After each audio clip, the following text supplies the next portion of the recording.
I'd like to call the budget work session number 1 to order. Today is Monday, March 7th, 2011, and the time is 6:45. If we could stand, please, for the Pledge of Allegiance.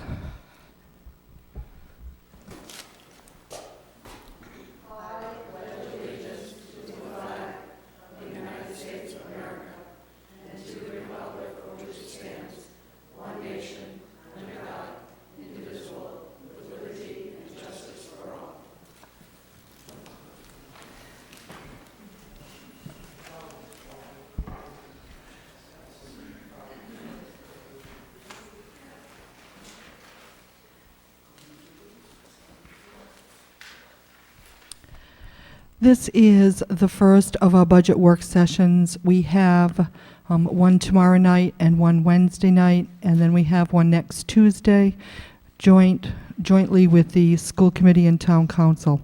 So at this point, I'm going to turn the budget work session over to Mr. Alfred. Thank you. Thanks, Ella. In starting out this evening, I want to go through the budget process so that everyone's clear on where we are in the process, where we're going, and where we've been. The initial budget hearing was held on December 20th, as required by the charter. The council then held 3 budget work sessions on the capital improvement program on January 4th, 5th, and 13th. Council then adopted a final capital improvement program for the 11-12 fiscal year on January 24th. The capital budget, or the first year of the pay-as-you-go, will be incorporated into the town manager's recommended budget for the 11-12 year as a component of the general fund and each of the utilities. The town manager's budget is required to be presented by March 1st. The budget was presented on February 28th to the council. We now have administrative budget hearings relative to the manager's recommended budget. Those will be held tonight, tomorrow, Wednesday, and March 15th. Each of those sessions begin at 6:30. The town council will be required to adopt a preliminary budget on March 21st at 5 o'clock. Public hearings will then be scheduled for April 13th and 14th at 7 o'clock at night to review the preliminary town council recommended budget. Petitions for the town council to consider before they adopt a final recommended budget will require 25 signatures and must be filed subsequent to the adoption of the preliminary budget and prior to April 21st. The town council adopted budget is scheduled for adoption on April 25th. Referendum petitions can be submitted subsequent to the adoption of the council's recommended budget on or before May 12th. Those petitions must be pre-approved and authorized by the town clerk before they're circulated. They have to be certified by the canvassing authority by May 16th. They require a minimum of a revision to the budget of no less than $250,000. If a referendum is received with the necessary signatures, the referendum would be held on the first Tuesday following the first Monday, which in this year would be on June 7th of 2011. That's the process that the public can participate in, as well as the deadlines set by town charter. As far as the reviews this evening, tomorrow, and Wednesday, the schedule that's on the board now, we will be reviewing tonight the recommended budget message, accounts from the town council account through the building inspector, building official's office, and the public library services program for the 11-12 year. Tomorrow evening, we'll be dealing with the utility funds and special revenue funds. Those include Peacedale offices, Neighborhood Guild, Seniors Program, as well as the 2 utilities, and all public works-related function within the general fund. On Wednesday evening, the budget review will include Human Service Agency requests, as well as employment benefits through debt service and capital improvements. It'll also include the public safety function, including police, animal control, EMS, communications. We are anticipating that on March 15th, we will hold a joint work session with the school committee and the town council to review the school fund transfer and the status of the school fund. And again, on March 21st, we will look at adoption of the preliminary council budget. So in starting out on page 1 of the budget message, the first display provides an accounting of the 8 different funds that the town operates in, which is part of the municipal budget program. It runs from the general fund, school, the utilities, as well as the special revenue funds. We're proposing a budget which is $89,774,895. That represents a 0.12% increase, so less than 1% of an increase, or $109,000 over the current year approved budget program. A couple of points. First, the general fund, which we'll go over in detail, is up 0.81%. The school fund is down $213,000.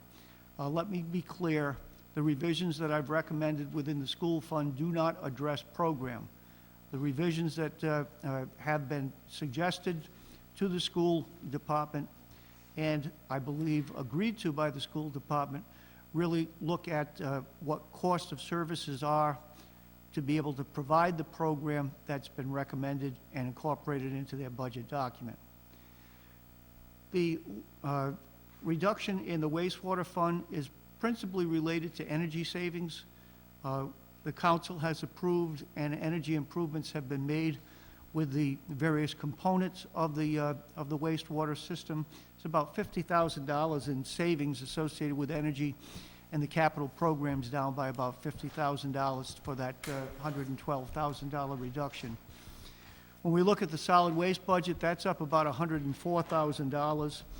Of that $104,000, most of that is related to first-year costs for reimbursement of the State Department of Environmental Management for the local costs they incurred associated with the closeout of the Rose Hill landfill.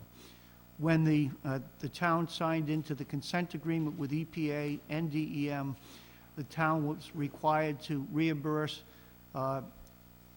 DEM's cost, 30% of DEM's cost for the program. So DEM, the overall landfill cost was split 50% EPA, 50% DEM, of which South Kingstown is responsible for 30% of that cost. It's about a $75,000 payment that will be required on an annual basis. In addition to that, cost of monitoring of the well sites around both the Rose Hill landfill and the Plains Road landfill are also incorporated into the solid waste fund. So the solid waste fund really has 2 components. One is the operations of the transfer station, and secondly is the operation associated with repayment of debt, repayment of DEM, as well as ongoing maintenance and testing that will be necessary at both landfill sites. That's the reason why you're seeing that $100,000 increase in the solid waste fund. The Peacedale offices is up 10%, but of that $8,000 is in capital improvements associated with providing for lighting at the Peacedale office building. Last year, there were no capital improvement dollars that were assigned to the Peacedale office building. That's why you're seeing that type of an increase this year.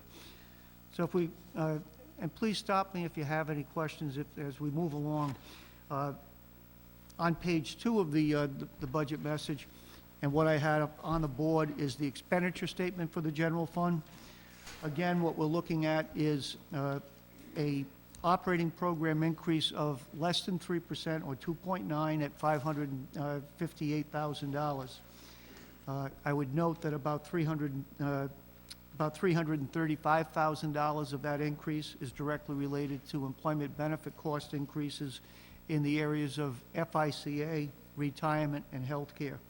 In fact, the retirement cost alone is $263,000.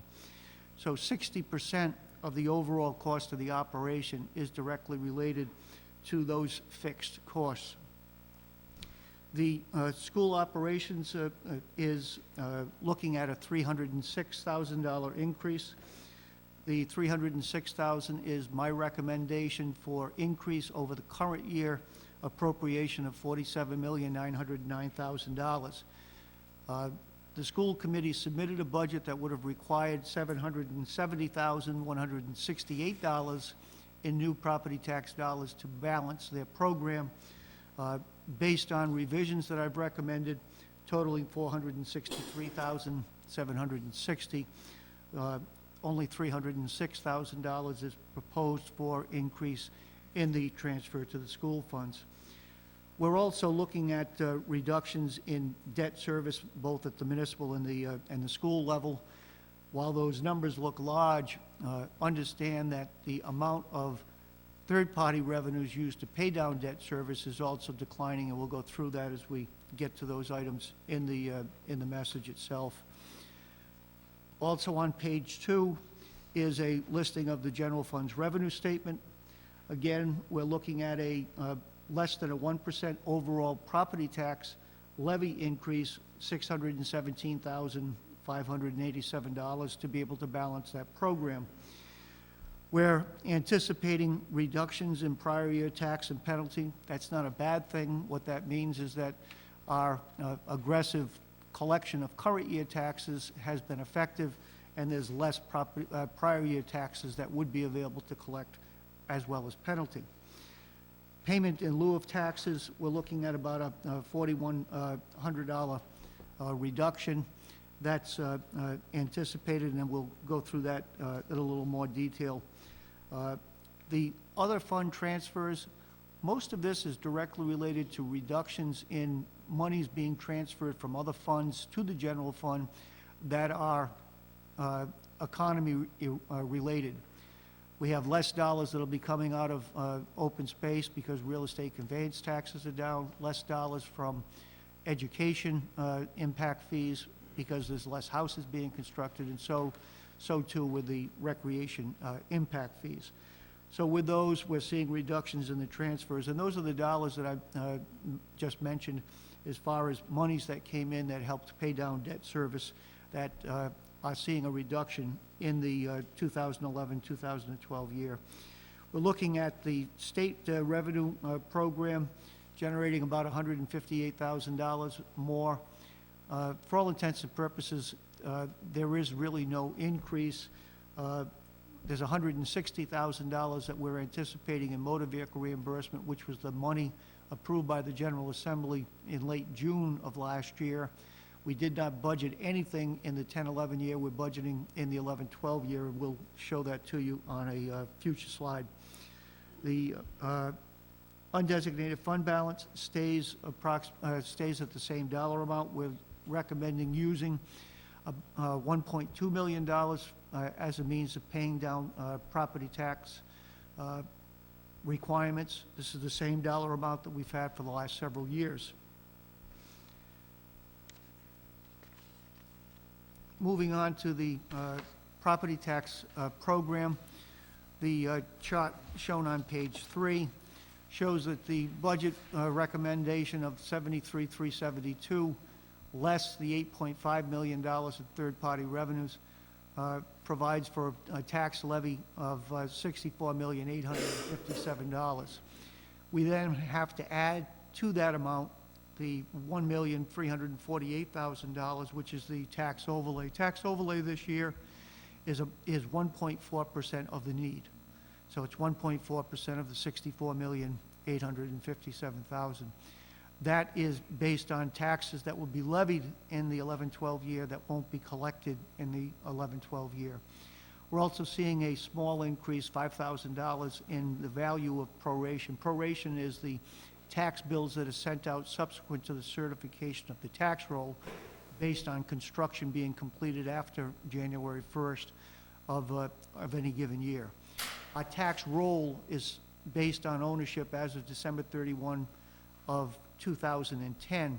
Therefore, if a house is under construction and is completed, let's say on July 1st, we would send a tax bill for them equal to half the value of what the construction was that didn't exist on December 31st. That would generate about $85,000, so that's a credit against the overlay and the elderly tax abatement. We're looking at a tax levy of $66,120,000. We're assuming in this display that we would generate the same tax levy portion from motor vehicles as we did in the current year. That's a policy decision for the council to address. That $4,110,000 can only be generated if the $500 per vehicle value reduction is provided. If that's increased, then the amount of taxes collected for motor vehicles would decrease. As we've said since last July, if it was set at $3,000, you'd lose about $1,030,000. If it was set at $6,000, it would be almost $2 million. That doesn't reduce the tax need. What it means is that the real estate roll would be responsible for paying a higher tax rate. As a for instance, the $14.26, which is the 7-cent increase that is presented in this budget document at this time, would increase by 24 cents per thousand up to $14.50 if the council were to change the $500 credit up to a $3,000 credit. It would go up to about $14.74 were the council to increase up to the number that it had been 2 years ago, which was at $6,000. I also want to caution that preparation of the budget, as I said, when the budget was released to the council, is predicated on the best information available as of February 15th. The dollars that are used for the motor vehicle excise tax are based on what the actual roll was for the 2010-2011 current year. The reason we use current year is because we did not have the full data set from the state to determine what that actual roll would be. We've seen substantial fluctuation in the value of the taxable value of motor vehicles over the past few years, so we need to get better information out of the assessor's office on where the amount of the taxable value will be before we can determine a final rate. I've said it once and I'll say it probably several more times. The forecast of the 7-cent increase can only occur if the motor vehicles were to stay at the $4.1 million. That means that they would have to stay at $500 on the credit, and it would mean that there would be no reduction or increase in the value, taxable value of motor vehicles for the 11-12 year. Changes will occur on either side of that equation in terms of what the value is once we get the roll as of December 31 of 2010, and we can use that rather than the roll that's in there now, which is the 2009 ownership level. If all of the factors that we've taken into consideration were to occur, we would see a 2-cent decrease in the tax share associated with schools, and we would see a 9-cent increase associated with the municipal function, for a net increase of 7 cents. The overall property tax levy would increase by 0.95%, less than 1%, by $621,258. On page 4, the display shows the differential in terms of the tax distribution. Again, what we're looking at is the school operations transfer would be would be up to the school debt down 4 for the net 2 cents, and the municipal would be up 9, so we would have a net increase of 7.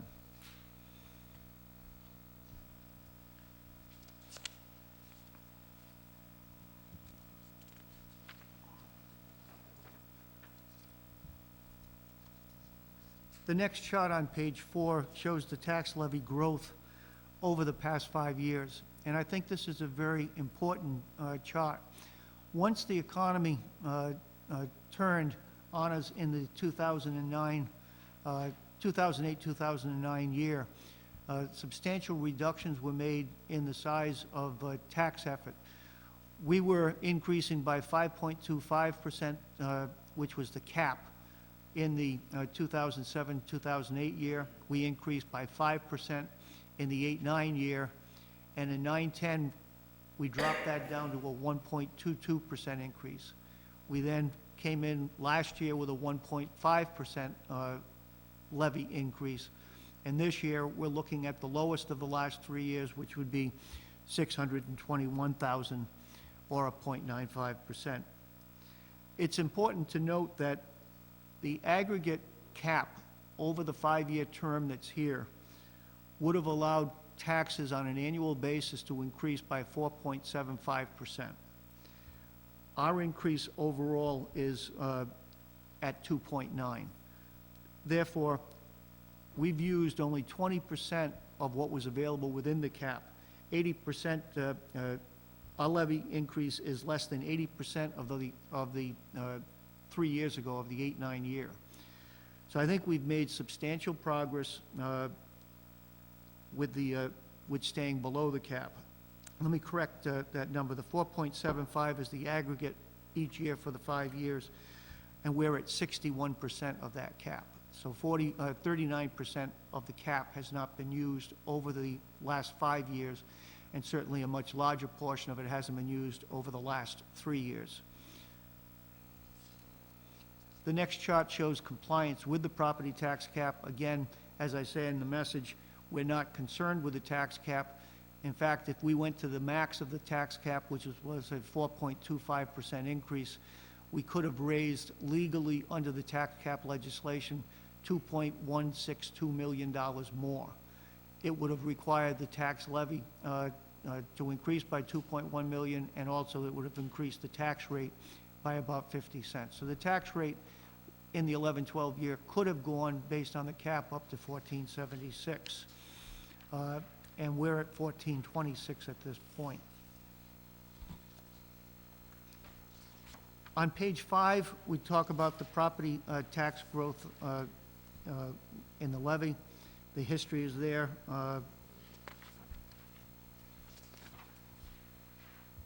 And this is on page 5 again. The tax share shows that the schools will be getting $111,193. This is the net increase over the prior year, and the town 510 for that 621. I think the important note here is that the percentage share of the schools of every tax dollar collected last year, 77.8 cents was going to schools. Now it's 77.2.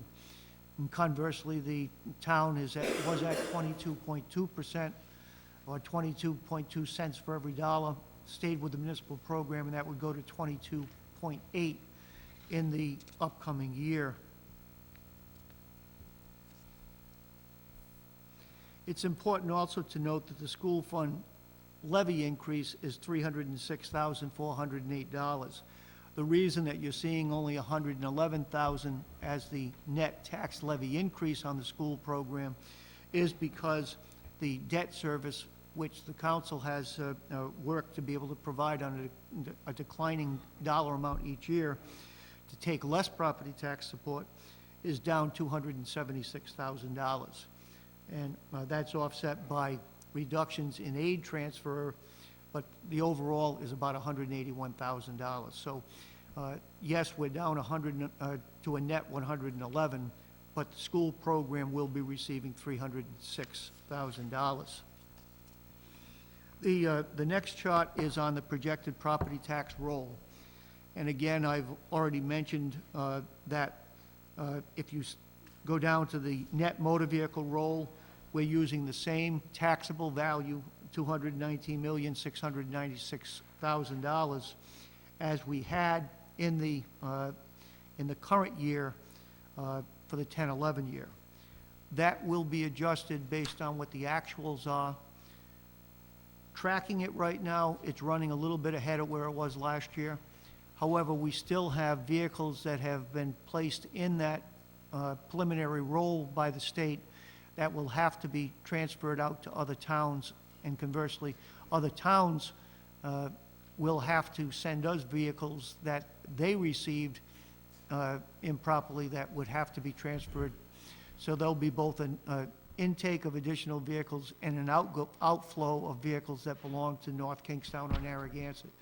A lot of the problem isn't directly related to the registry. It's related to the sort that's done is by zip code.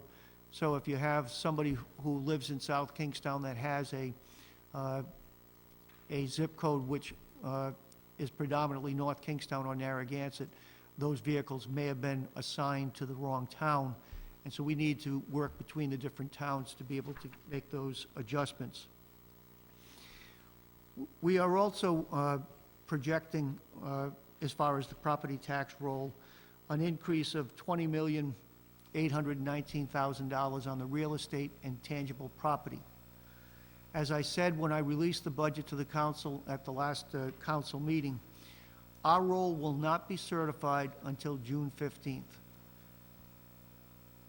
Having said that, we're projecting really 50% of what we saw on the prior 2 years as far as growth is concerned before the revaluation occurred. So if you look at the 8-9 year and the 9-10 year, you'll see that the growth each of those years was about 0.96%, about 1%. We're looking at a conservative forecast of 0.48%. As I said at the budget release, there's greater flexibility in this number than I'm comfortable with. And the reason I say that is that the tangible component of that roll is made up really of several major companies that have tangible property values. Those would be like National Grid, Cox, Verizon, American Power Conversion.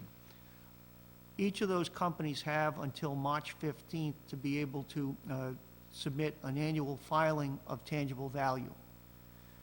There have been, in recent years, as you'll recall, APC saw a drop of about $7.5 million last year. If we were to experience the same type of reduction there, it would have profound impact on that $20.8 million. Because the $20.8 that we're seeing right now, 19 million of that is related to real estate growth as far as new taxable value, new housing construction, or additions that have been put on, or new businesses that have located in town. But if we were to lose a sizable value from one of those major companies, and I believe that we will potentially see that type of a reduction, that $20 million may be in peril. We have one preliminary estimate from one of the companies, and it's still yet to be finalized, but it shows a sizable reduction. If that's the case, the tax rate increase that's forecast in the budget document at 7 cents would be required to escalate. So again, as we get more information and better information, and hopefully before the preliminary budget is adopted, or before the budget is adopted for the final budget in late April, we're going to need better information as far as the property tax roll. We were conservative in the estimate. However, if we saw a major swing like we saw last year, it will have impact on what the final rate determination. It doesn't change the tax levy. The tax levy will not change unless the expenditures change. It will only go up to $621,000. But the question will be, where and how that $621,000 increase would be distributed against this, across this tax roll. So again, motor vehicles has got last year's numbers. Those will be updated. Once we get past March 15th and we see the values associated with the tangible from those major companies, we'll have a much more credible expectation as to what the value of the taxable roll will be, both for motor vehicles and for real estate next year.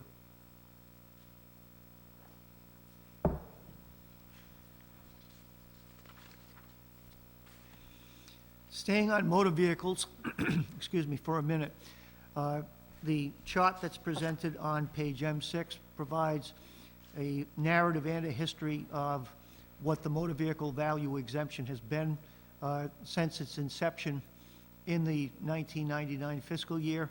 You can see it started out with a credit of $1,500. That escalated all the way up to 2008 at 7 and 8 at $6,000, and was abruptly reduced last year to the $500 level.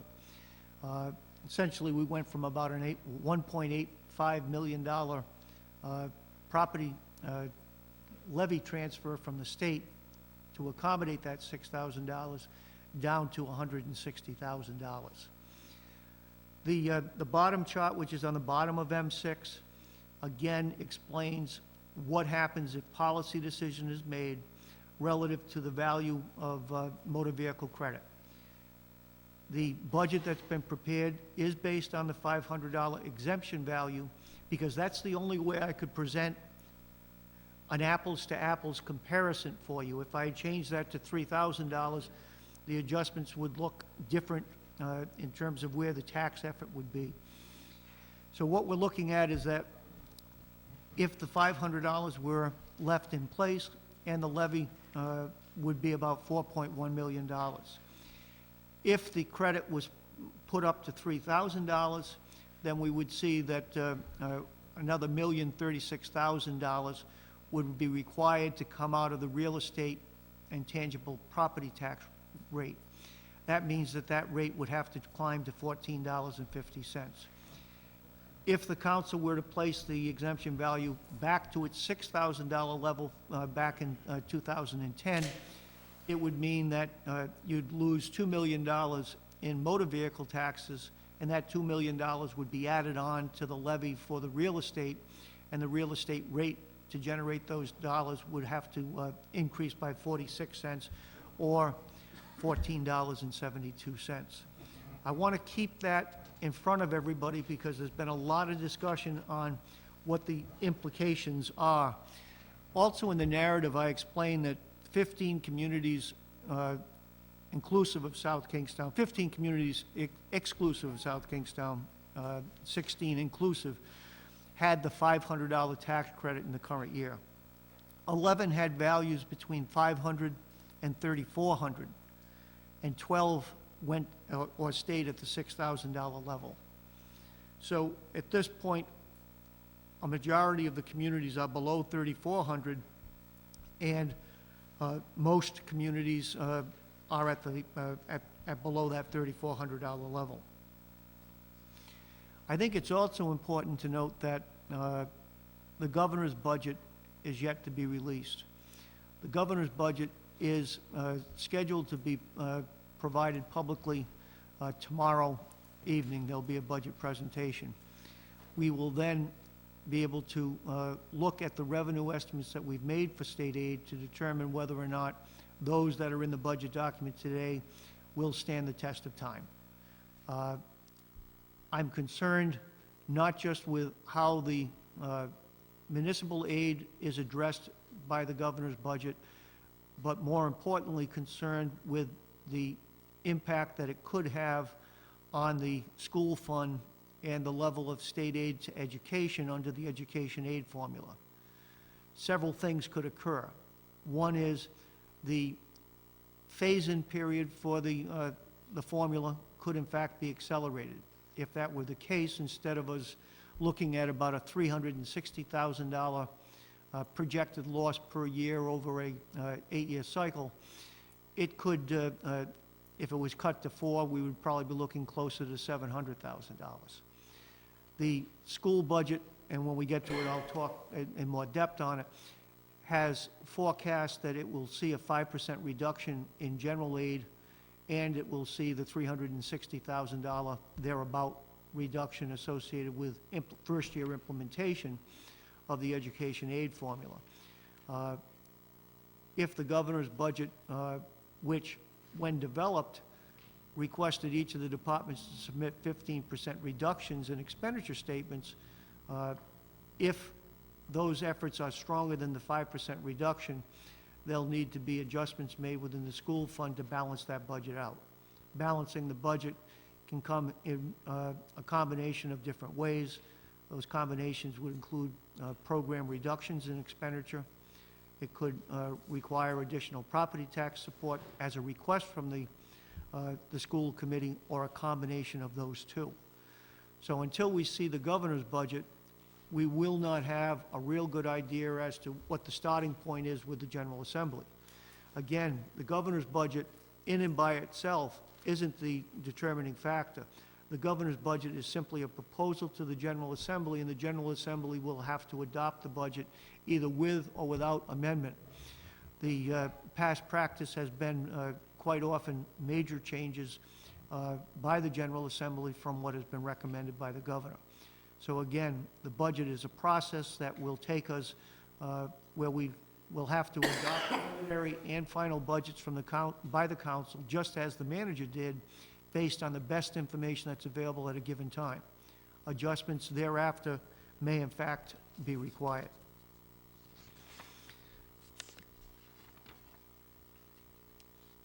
Property tax levy components is presented on page 7.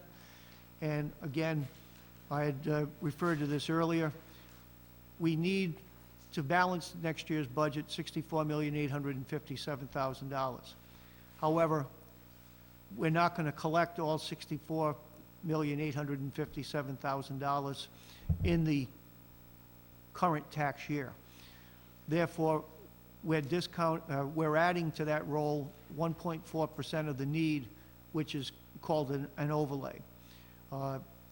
When we receive money in the following year as a prior year tax, it offsets that overlay requirement.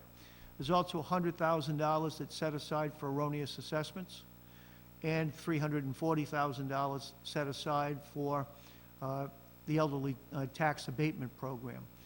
When you add those dollars in, which is about a 2.8% increase, it means that the overall levy needs to be increased to $66.2 million.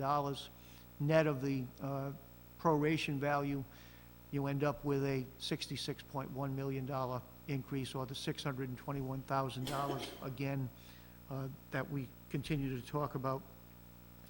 I do want to also mention, and there's no chart on it, that the prior year tax and the interest penalty, we're anticipating prior year taxes to generate $515,000 in the 11-12 year, and we're predicting that the interest penalty will generate about $300,000, or $30,000 less than what is budgeted in the current year.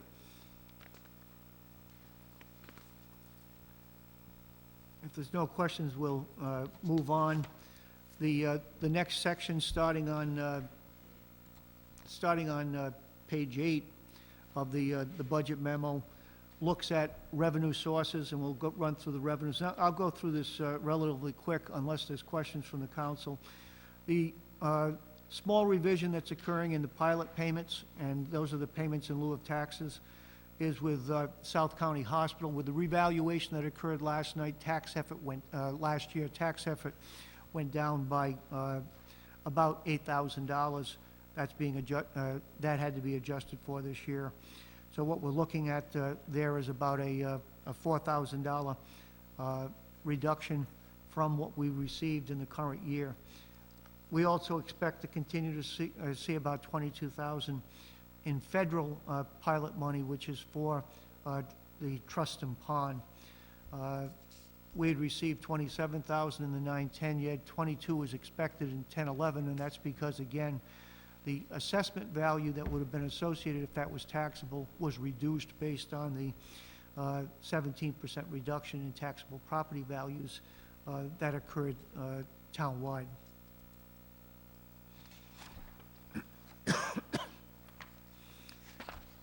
Also on page 8 is the transfers to the general fund, and I mentioned this one earlier to you. We're seeing reductions associated with the economy, where we're anticipating a reduction in fair share fees going from 80,000 down to 70. We're expecting on the recreation fees going down by about 33. That's not directly related to the economy. That 125 is actually equal to the debt service associated with a couple of acquisitions for open space. So on a yearly basis, that will go down. Our big loss leader for the year is in the open space fund transfer. Open space is collecting the money from the real estate conveyance tax, and we're expecting that we'll see only $225,000 that would be available for transfer in the 2011-2012 year. Obviously, that means that there's greater tax required, property tax required, to support the debt service associated with the open space acquisitions over the past several years. The South Road School Reserve transfer, that is equal, that $10,864 is equal to 30% of the debt service associated with South Road School bonds that are outstanding. The 30% in the past, when that was being used as a school building, was reimbursed through the state of Rhode Island as part of the school construction aid formula. When the school no longer became was being used, that 30% was lost.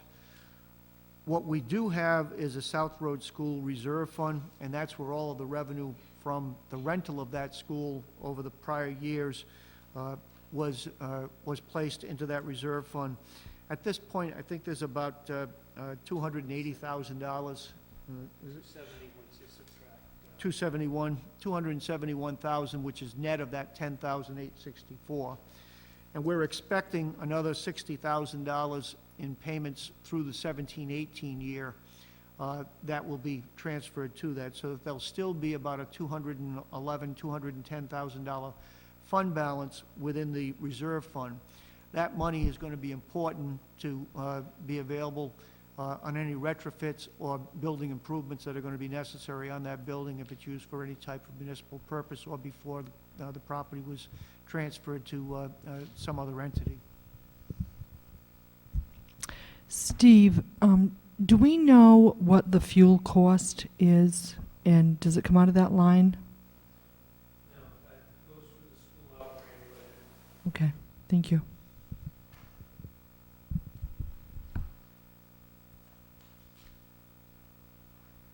Any other questions on that? If not, we'll move on. Next is the transfer of the general fund from the school fund. These are for services provided by the general fund for the school program. The crossing guards are budgeted in the police department budget. The cost of those crossing guards is then billed back to the school department. We're expecting that cost at about $84,000. School field maintenance reimbursement, that's going up this year by $9,400. The reason for the major increase there is that the schools requested the town to take over service on Hazard Field as well as the field behind South Road School. So we're already doing several pieces of property, including the football field. And the schools had, in the past, had a third-party vendor taking care of Hazard as well as the South Road field. They've asked the town to do that. We came up with a budget for them, so it's a reimbursement base. It's not savings to the school other than what the cost would have been. I think it's the quality of the service increase for the same amount of money. But instead of them paying a third-party vendor, they'll be paying the general fund for the increased hours that Parks and Recreation spends on those fields.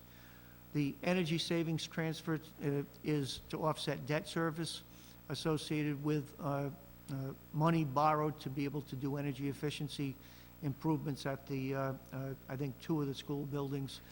And also the Communications Division provides equipment service with the alarm system within the buildings. So they generate about $206,000 in revenue, or about almost $10,000 in increased revenue coming from the school fund to reimburse costs that the town incurs on their behalf. Moving on to page 9 on the budget message. Page 9 looks at the state aid to education.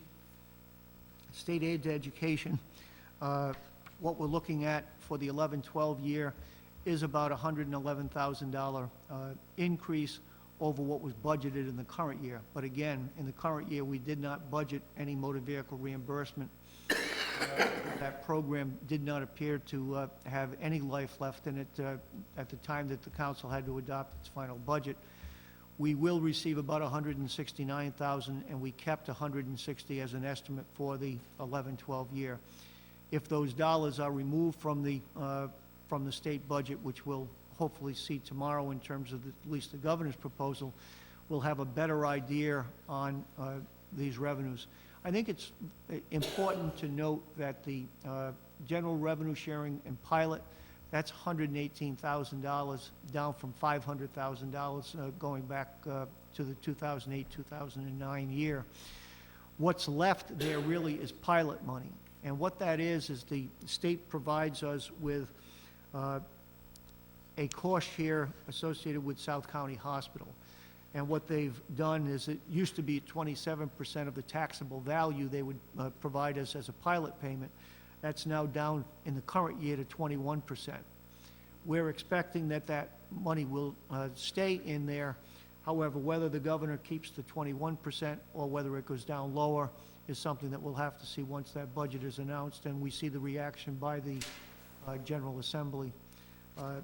As far as the library aid, we're expecting about $4,700 less in the endowment transfer, as well as the general library aid for the 11-12 year.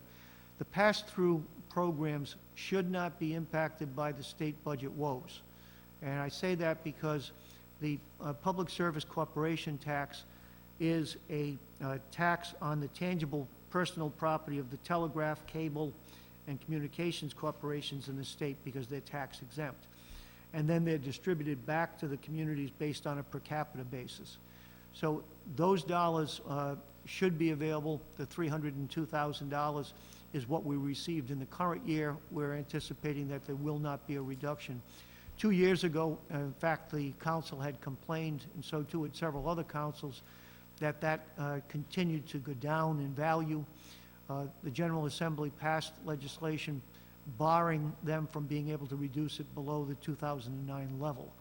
So it can increase, but it can't go down unless there's additional legislative amendments. So I think those dollars are safe. Meals tax is the 1% tax that the town is provided by the state. The money is collected at the point of service, conveyed to the State Department of Revenue, and the State Department of Revenue sends it back to the communities where the point of service had occurred. We had received $533,000 in the 9-10 year. We're projecting that we could get as much as $550 in the current year, and we have a conservative estimate of $540 next year. I think that is a safe number. Hotel tax, the state charges a 6% surcharge on the occupancy of space in a hotel or bed and breakfast. The town gets 33 1/3 or 2% of that. So 2% of all of the hotel room rentals in the community or bed and breakfast is again collected through the State Department of Revenue, but then directed back to the point of service, which would be the town where the room existed. Yes, Jim? Yeah, I'm sorry, I always can't figure this hotel tax out. Is that a 13% gross tax? Is it on It's top of the 6%. 7%? It's a 6% room tax, surcharge. You're paying the 7% sales tax. All right, so it's 13, That's correct. and so we're only getting a third of that You're getting a 6%. third of the 6%. You don't get any of the 7% general state sales tax. So And what you're is this- getting 2 cents on every dollar that goes through. Okay, thank you, thank you. The state reimbursement programs for the housing aid, the state's required under the existing statutes to provide 30% of interest and principal on the town's outstanding bonds that have gone through and been approved through the Department of Education. Motor vehicles, again, the $500, they provided $169,000. It was less than what the $500 credit was valued at, but it still was $169,000 more than had been budgeted. We've kept that number. Library construction aid is based on a schedule. It will continue to go down as we go forward, based on, we don't have much left in outstanding bonds associated with library improvements. And I think the run out is on that is through what, the next 4 years, Al? 2016. And then that revenue reimbursement will expire. Again, on all of the reimbursements, we had to spend the money to be able to get the reimbursement in a prior year. If there's no questions, I'll move on to the local revenues. Steve?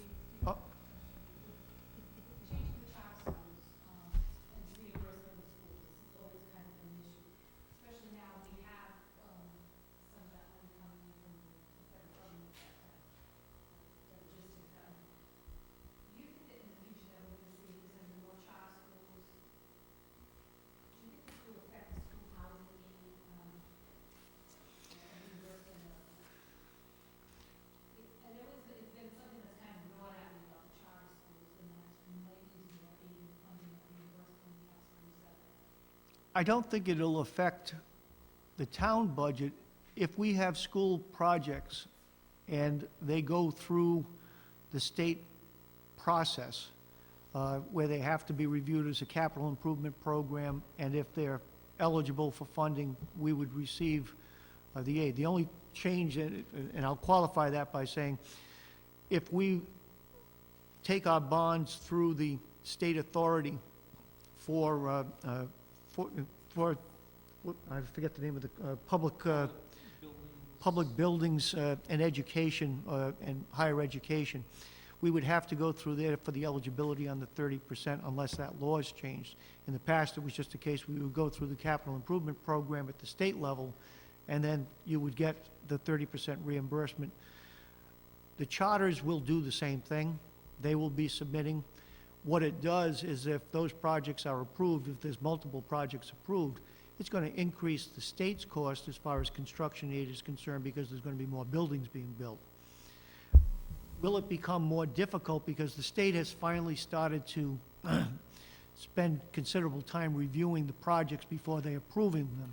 Because some of the things that they were seeing was that buildings were being let go with no maintenance because it was cheaper for some of the communities that were getting upwards to 70 and 75% construction reimbursement to let the buildings go and then to rebuild the structures at major cost because they were getting 75% reimbursement. So that's being looked at now because the state's trying to control what the value of construction reimbursement would be. But obviously, if there's more school buildings that are submitting and being approved, there'll be a larger share of construction aid dollars that will take away from other revenue transfers back to the cities and towns. Yeah, Kath, just to give you an idea on that too, the state has also increased that 30% to 35% on any new projects going forward in the current year, and then it goes to 40% in the 2012 year. And as far as the building authority, we still have $1 million of authority left that does not have to go through that agency. We were aware of the legislation back in '03, so we had a financial town meeting referendum for $4 million, knowing that we wanted to try to avoid that, because what happens is all the communities are sold as one issue, so it's more of a blended rate. So South Kingston, that has an A1 rating, is going to be, we're going to probably pay more in interest because we may be lumped in with other communities that only have an A2 rating or a triple B, that type of thing. So our interest costs could potentially go up under that scenario. A double A1 rating. Yes, double A1.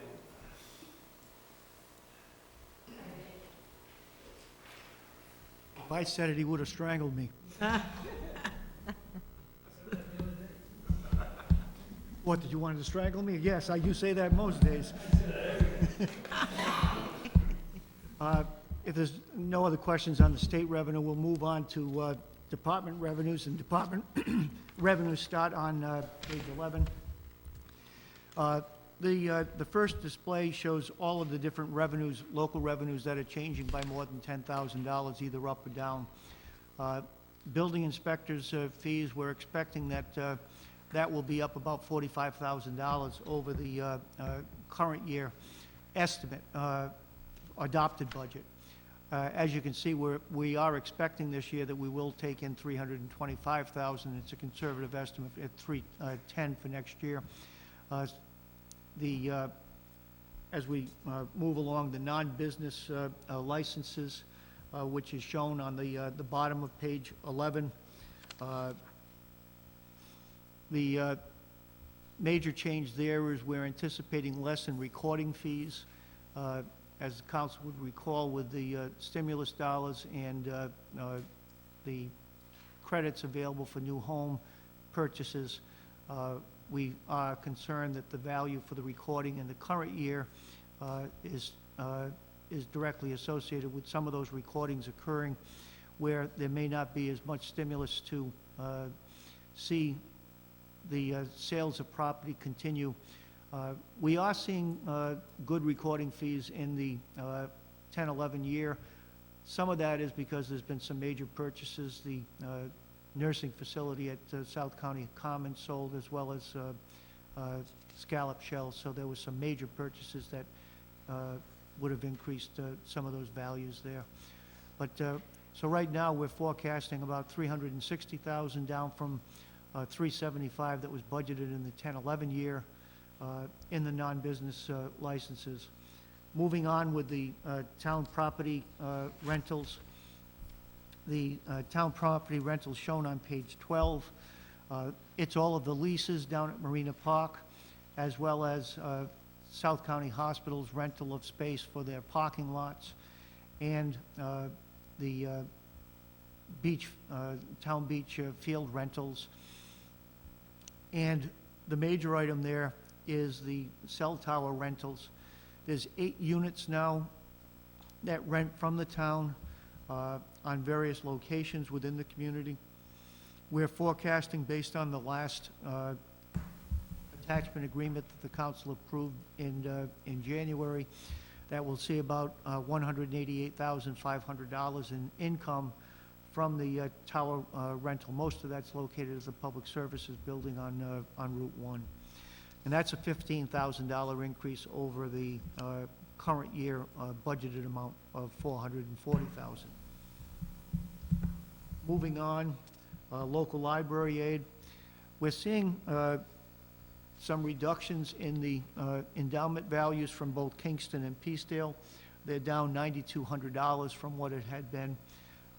Hopefully there'll be an uptick on the endowment income generated from those 2 facilities in the upcoming years. But at this point, we have kept the number at what the estimate was for the 10-11 year.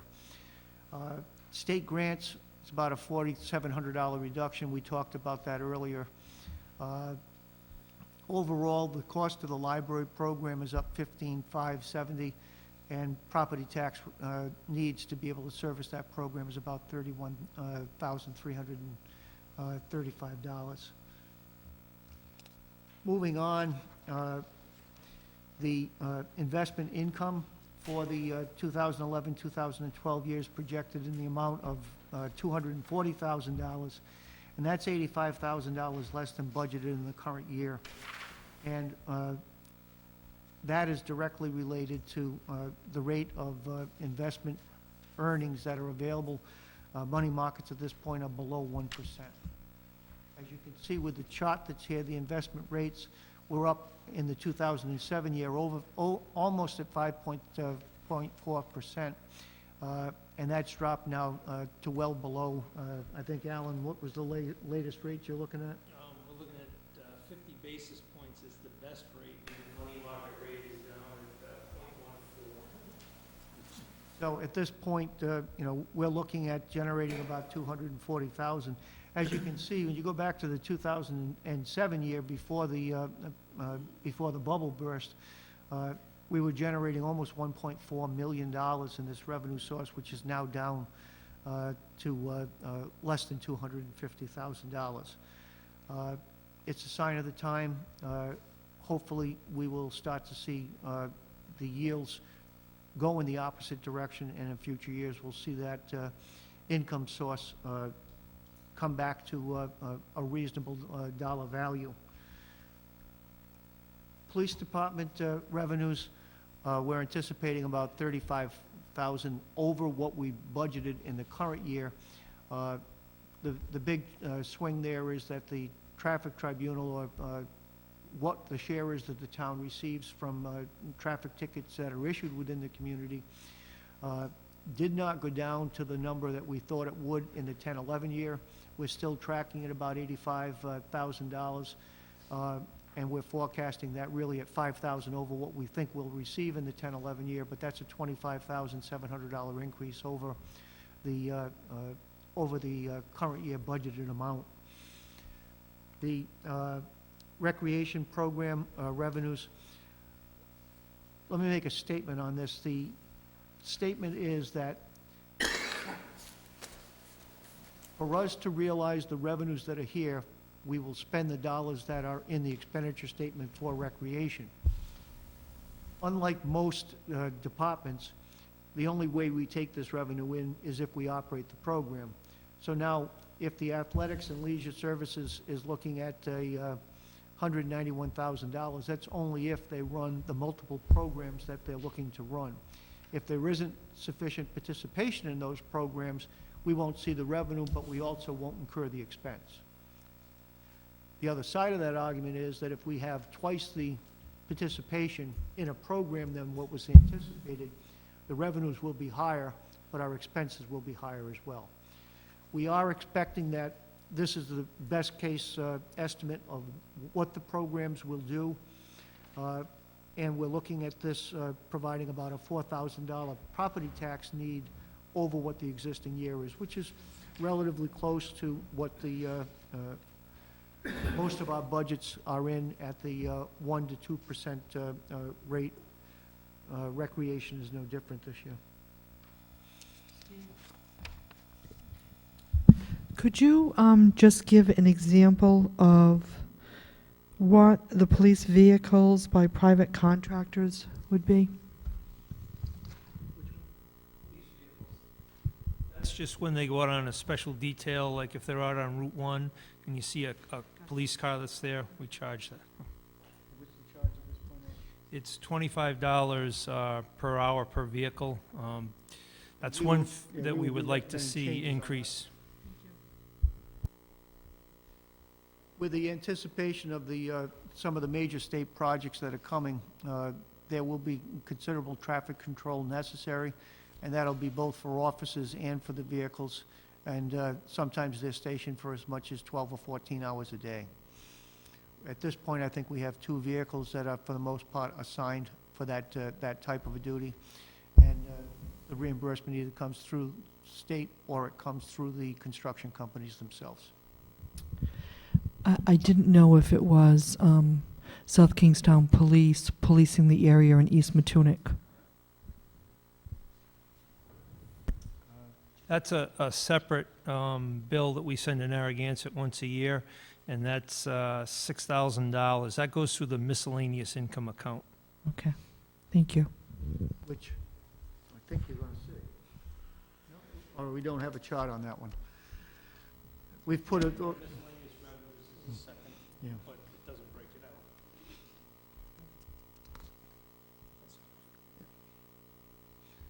out. Okay, moving along, undesignated fund balance. We provide this presentation so it's clear as to what we're carrying as undesignated funds. As of June 30th, 2009, we were at $9.3 million, or 12.7%.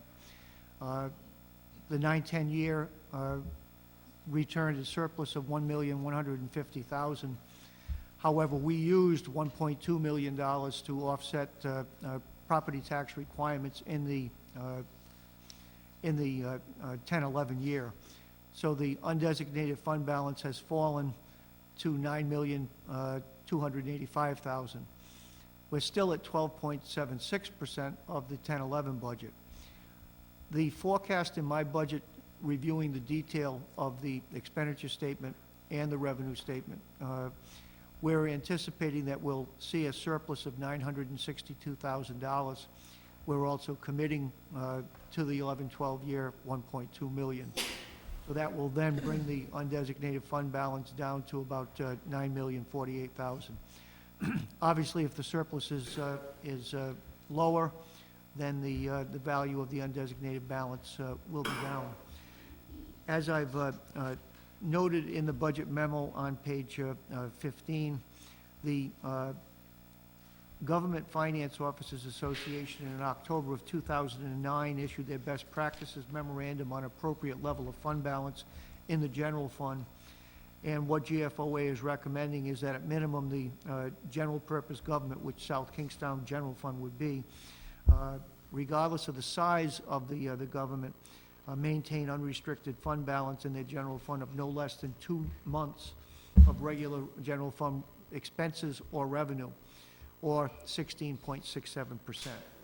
So right now, we're on the low side on the undesignated fund balance. And in fact, if we were going to meet that best practices standard, we would need to increase undesignated fund balance up to $12.23 million. We're not recommending that. Our belief is that if we can maintain the 12 to 14% level, that we've got adequate funds to be able to address what Moody's may be concerned with in terms of reviewing our financial status. Because in addition to our undesignated fund balance within the general fund, we also have healthy reserves in our capital reserve funds, which are earmarked dollars for specific projects that are identified in the capital budget.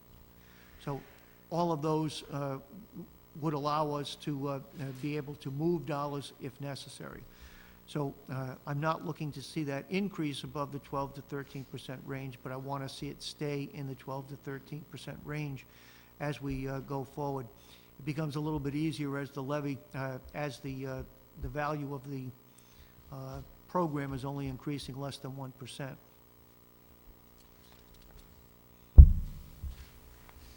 The next chart, which is shown on page 15, shows where undesignated fund balance has been over since the 2001-2002 year, and what that as a percentage of undesignated fund balance to general fund has been. So you can see the line that's there has stayed within the 8.5% to 9% to 12 to 14% range. So there hasn't been a lot of fluctuation there, even though there's been some decline in the value of the undesignated fund balance over the last several years. And again, that's based on a product of the time, as we're trying to minimize costs and to reduce what the effort is on the tax levy based on the economy that we're dealing with. Moving on, page 16 deals with the expenditure statement for the general fund.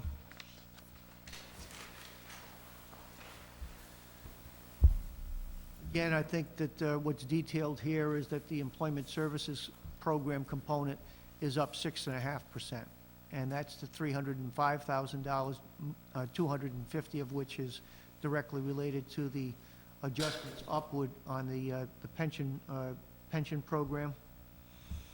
You can see that the collective school municipal debt service is down from the the 4.4 million down to 4.1.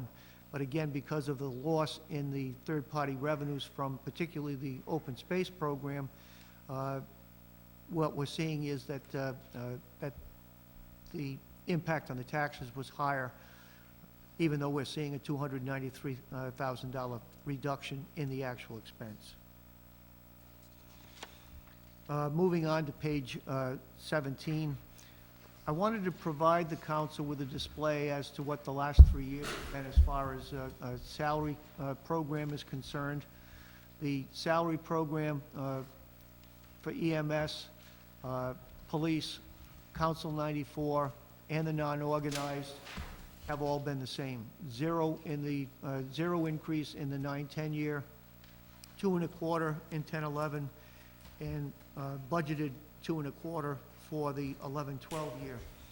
The same has been budgeted for the NEA program, which is the clerks within the town hall and the non-supervisory staff.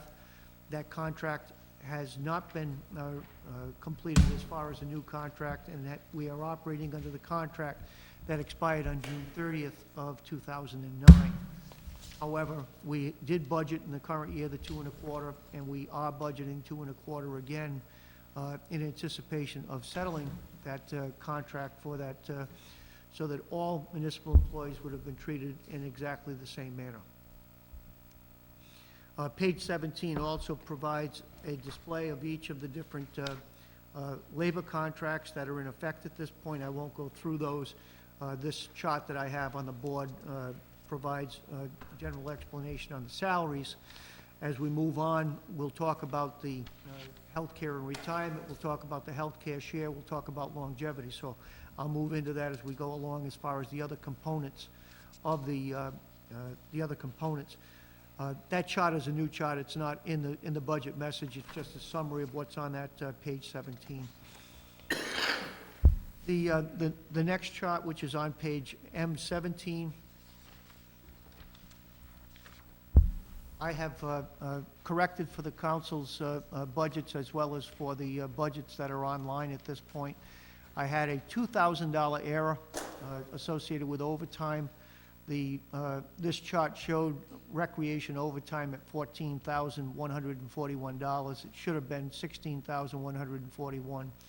The budget doesn't change at all because the numbers are what they should be within the expenditure statement.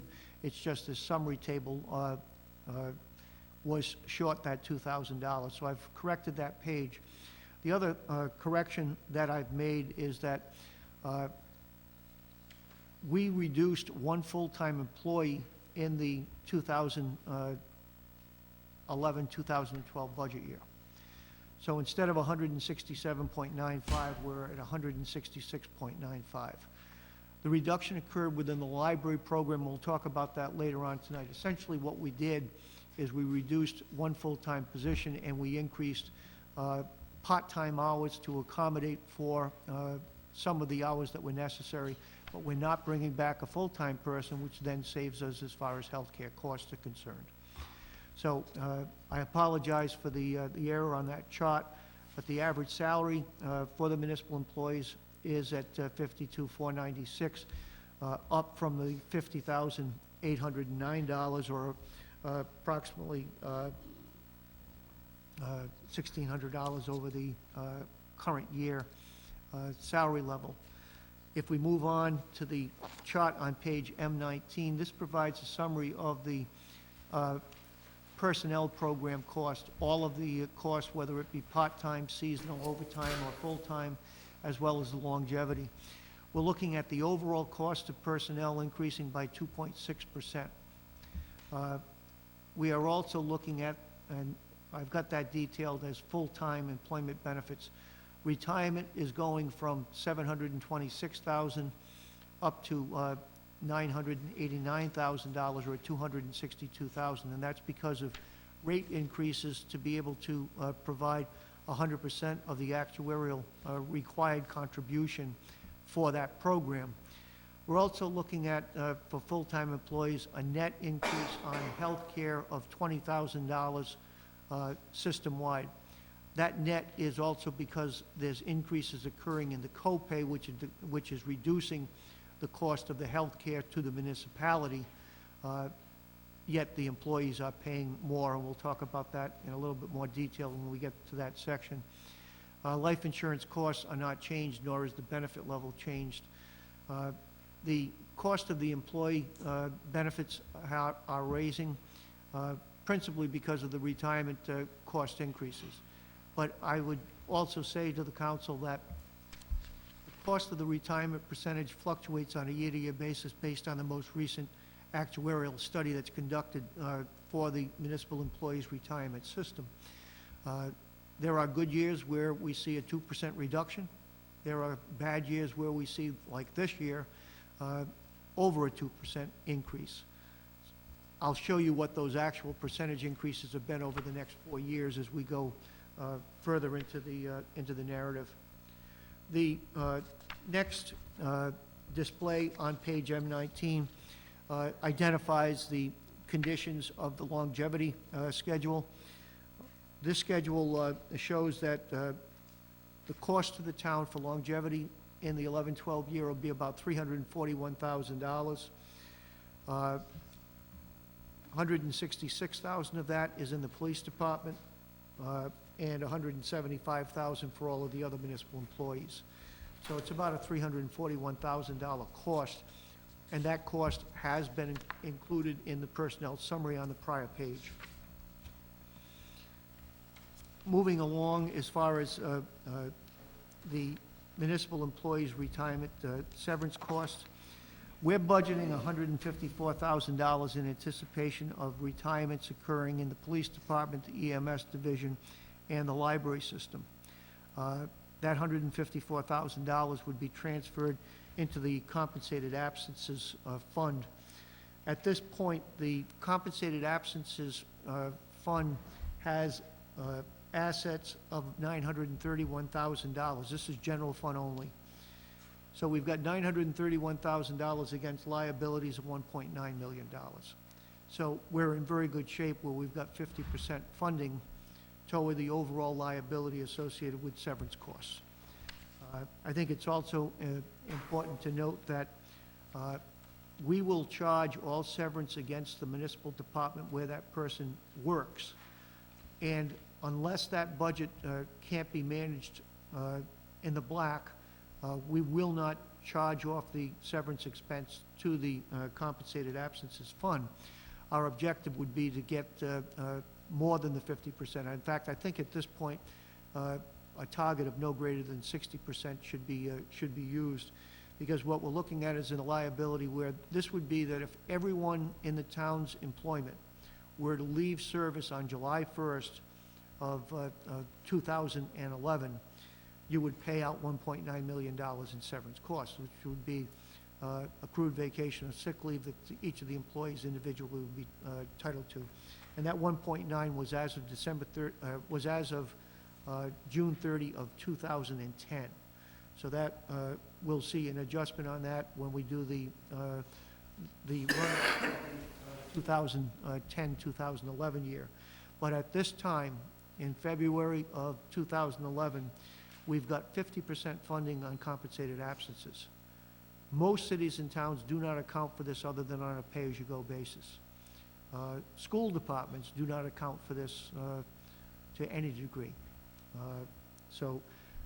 What we're attempting to do in South Kingstown is to address all of the liabilities that are associated with the operations of the program in the year in which those liabilities are incurred. The next chart provides a display as to what the employee co-share is by each of the different labor groups for the 2011-2012 year. Essentially, on or before January 1st of 2012, all employees that are employed by the town of South Kingstown, based on the 3-year contracts that expire June 30 of 2012, will be at no less than 15%.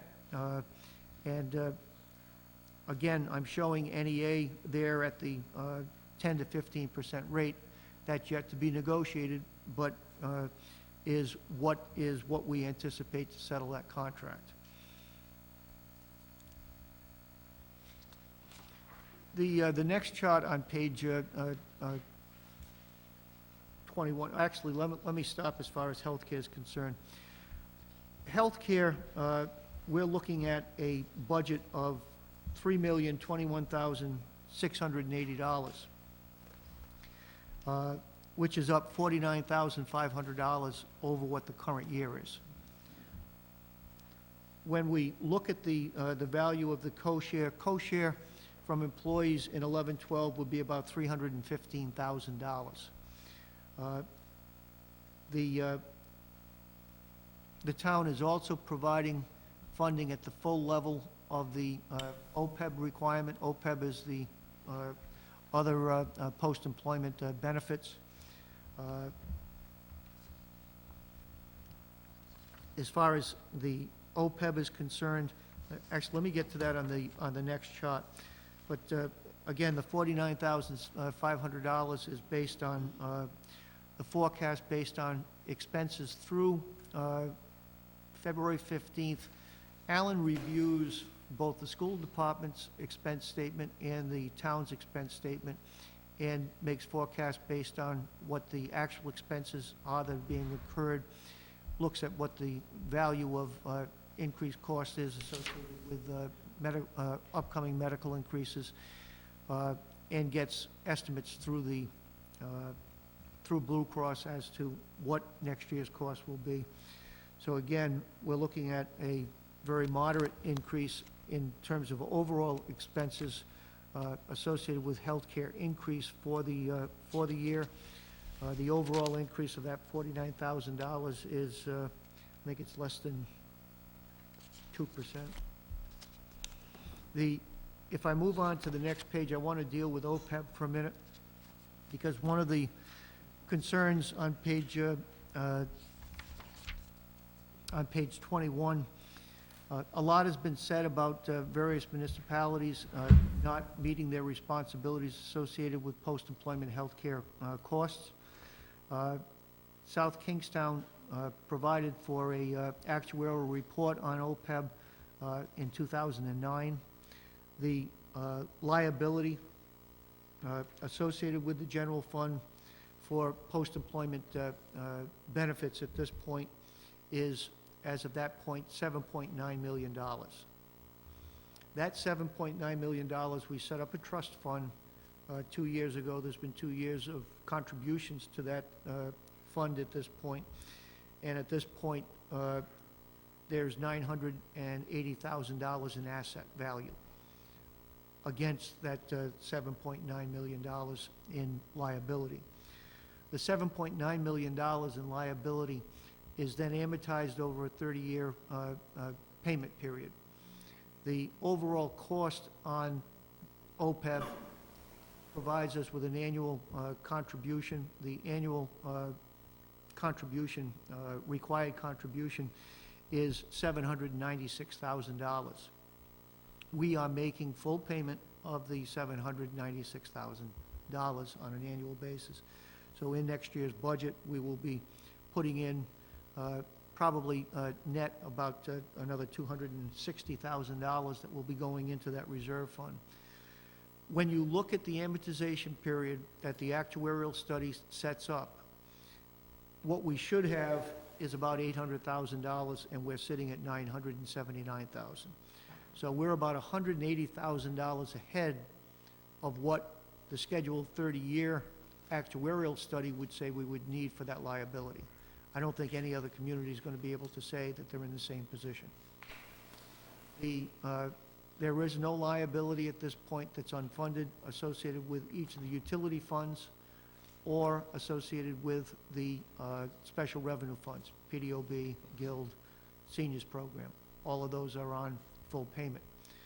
So with that, I've also provided you with a schedule of what people receive in terms of health care in retirement. And as you can see, EMS receives a stipend over a 3-year period, and it's based on the years of service. If somebody's got 20 years of service, they would get a stipend of $1,333 for 3 years. That's the entire exposure that the town has for those employees, 2666 for 3 years, with 25 years, or 30 years with 4. 30 years would get $4,000 or $12,000 over the 3 years. The police department has coverage to age 65. So you could have police officers, and this is where a lion's share of post-employment health care comes from, could have retirements occurring at on age 50, and you would be seeing 15 years of retirement of health care costs being the responsibility of the community through age 65. Council 94, if they were hired prior to July 1st of 2005, they're through age 65. That is more limited in terms of value because most of the employees in that Council 94 would have retirements at age 60 plus. So there would be less value associated with that. Those hired after 2005 are on the same schedule as for the 3-year stipends being provided. Non-organized is receiving the stipends as same as EMS. And for those people hired after July of 2006, there's a lesser dollar amount that goes out. NEA is still subject to negotiation, but has paralleled in the past the benefits provided for the non-organized work groups. So based on the actuarial study, the next actuarial for OPEB that will be done will be during the, July 1st of 2011. so as of this July. And at that point, we'll do a reassessment as to what the unfunded liability is, as well as the value of the trust fund. Again, the trust fund that was set up is an irrevocable trust. The money that gets transferred into that account no longer belongs to the town of South Kingstown.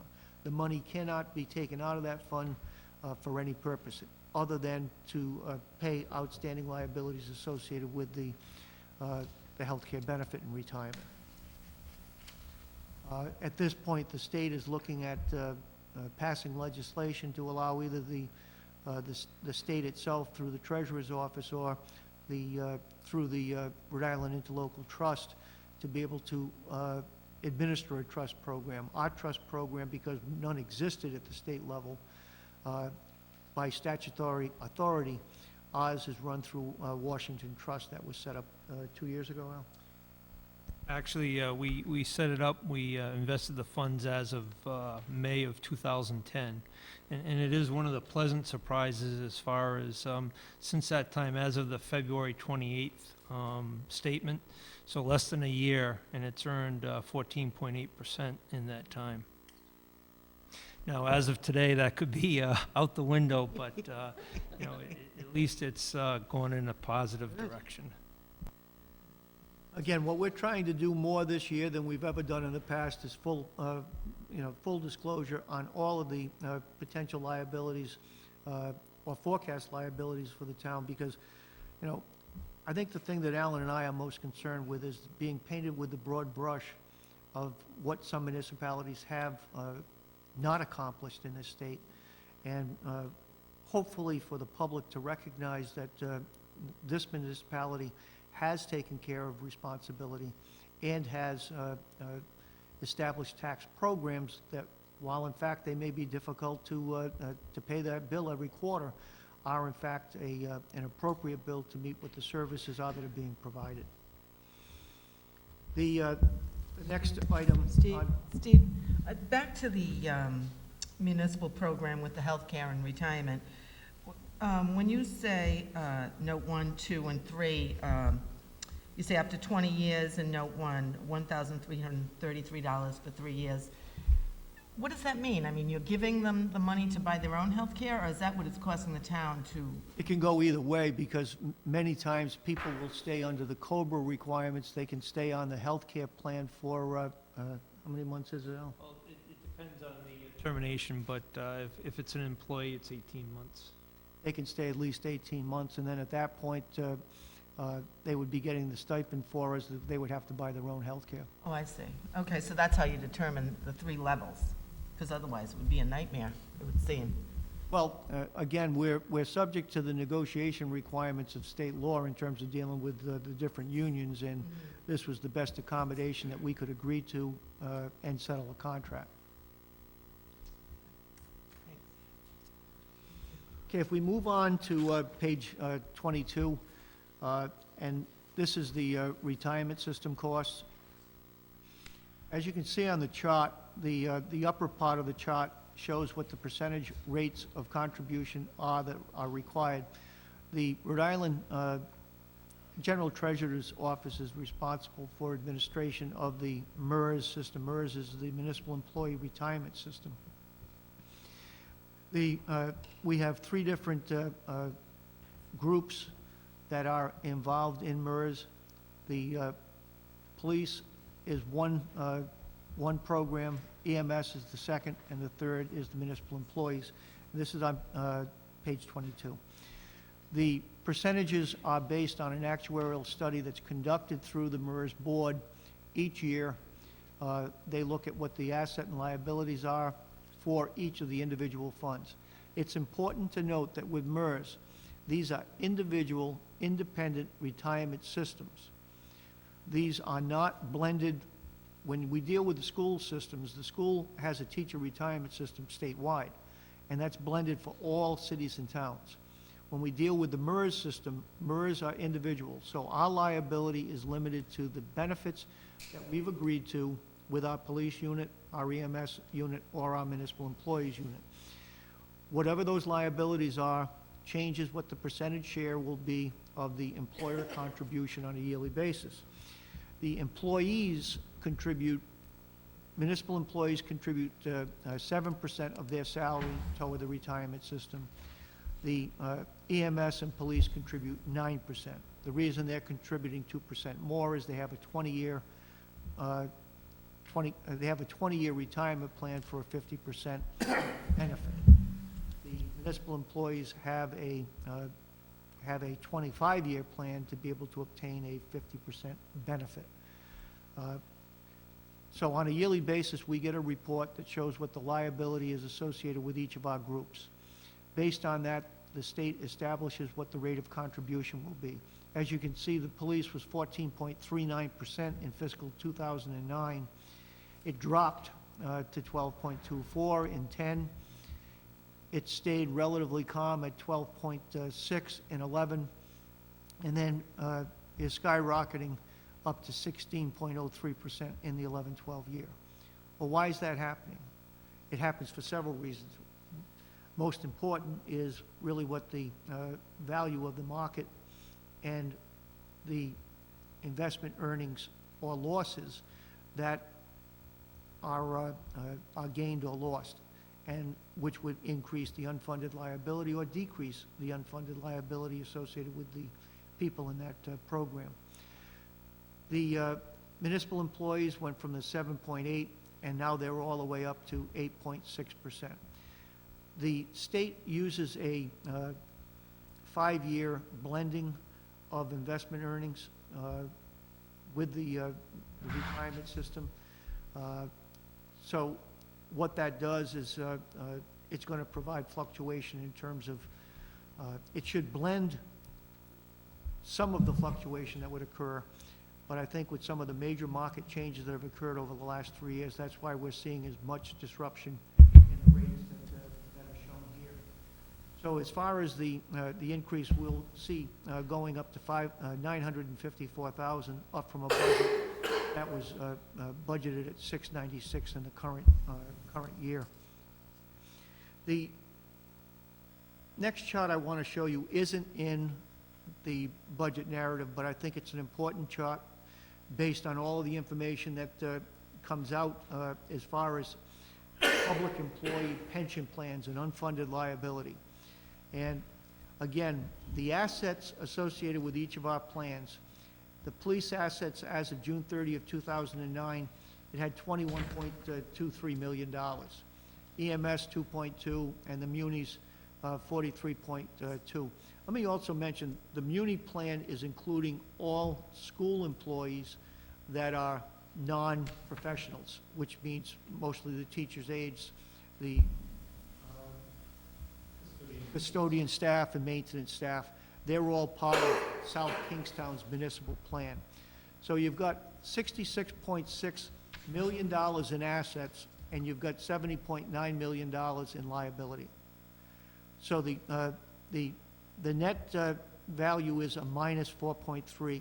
So the funding level is 93.9% as of 2009.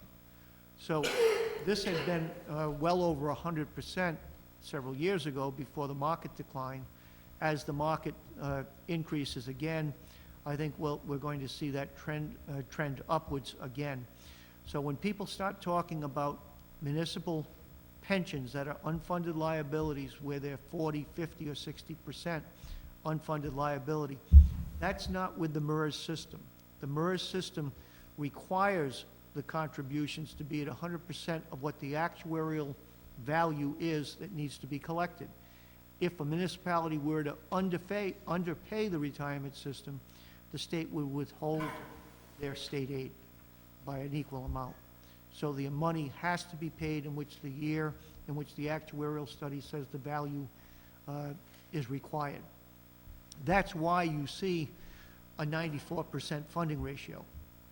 The bottom part of that chart also shows the number of active employees in each of the groups, and the ages. So you can see the average age with the police department is about 40, 39.4, with an average salary of $53,000. So if somebody was collecting at 50%, they would be collecting about $26,000. You take your municipal employees, and they've got a salary of 33. So if a municipal employee retirement, leaving after 25 years of service, and age 59 would be getting a pension of about $17,000. So when people talk about exorbitant pension plans, if they're in the municipal system through MERS, the funding should be at a funding ratio close to what we're talking about here in South Kingstown, and the value of the pensions are not as substantial unless you're talking about people that are making $150,000+ to be able to accomplish that.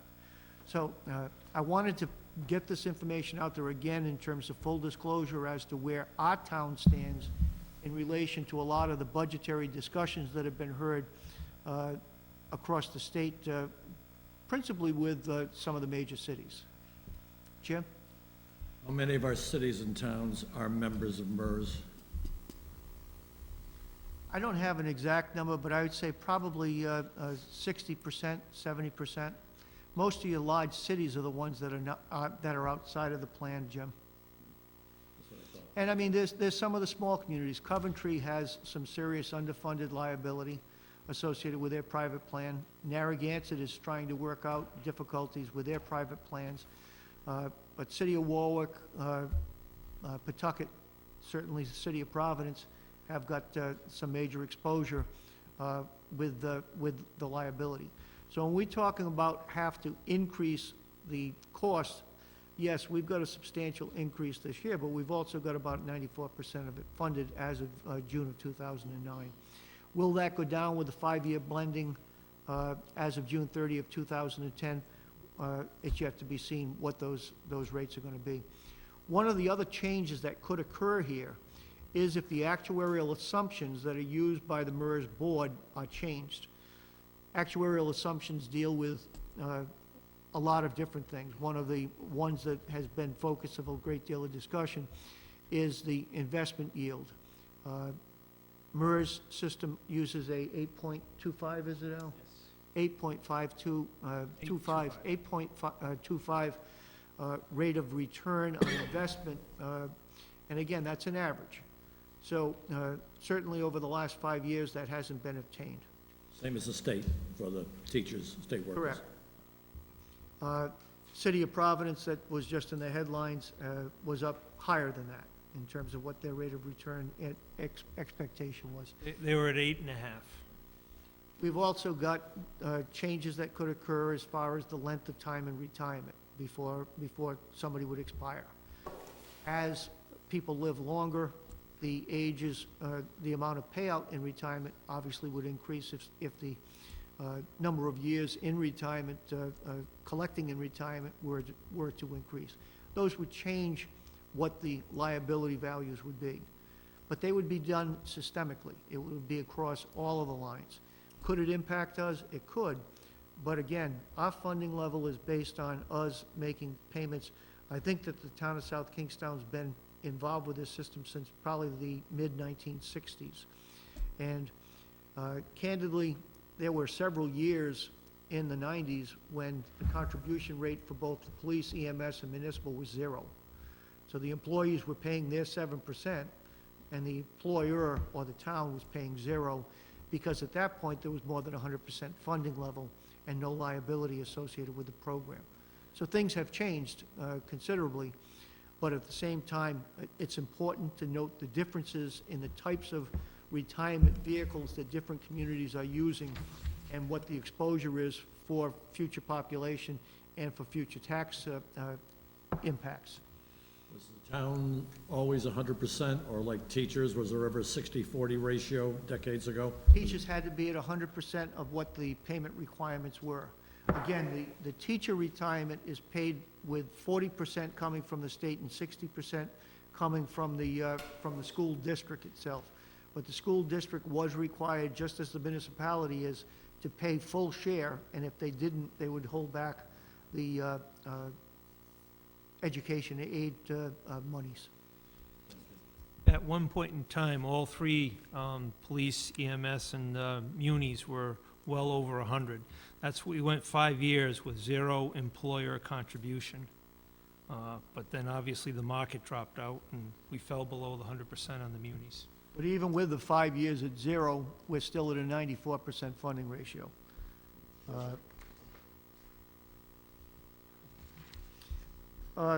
Next item is the capital budget. I'm not going to spend any time on this. It's up $18,000. It's what was approved as the capital budget by the council in the adoption of the 11-12 year budget.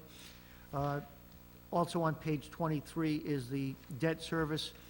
As you can see, the third-party revenue, the expenses are down $293,000, but the revenue is down $226,000. So it nets out that the property tax is only getting $67,000 worth of benefit out of the $293,000 reduction in the gross debt service. But again, when we look at this, this has been an effort that the town has taken in terms of reducing what our bonded indebtedness is as a means of reducing what debt service costs would be, because we did anticipate that if there was market slowdown, we would see sizable changes in the third-party revenues available to be able to pay down this debt without it coming out of the property tax.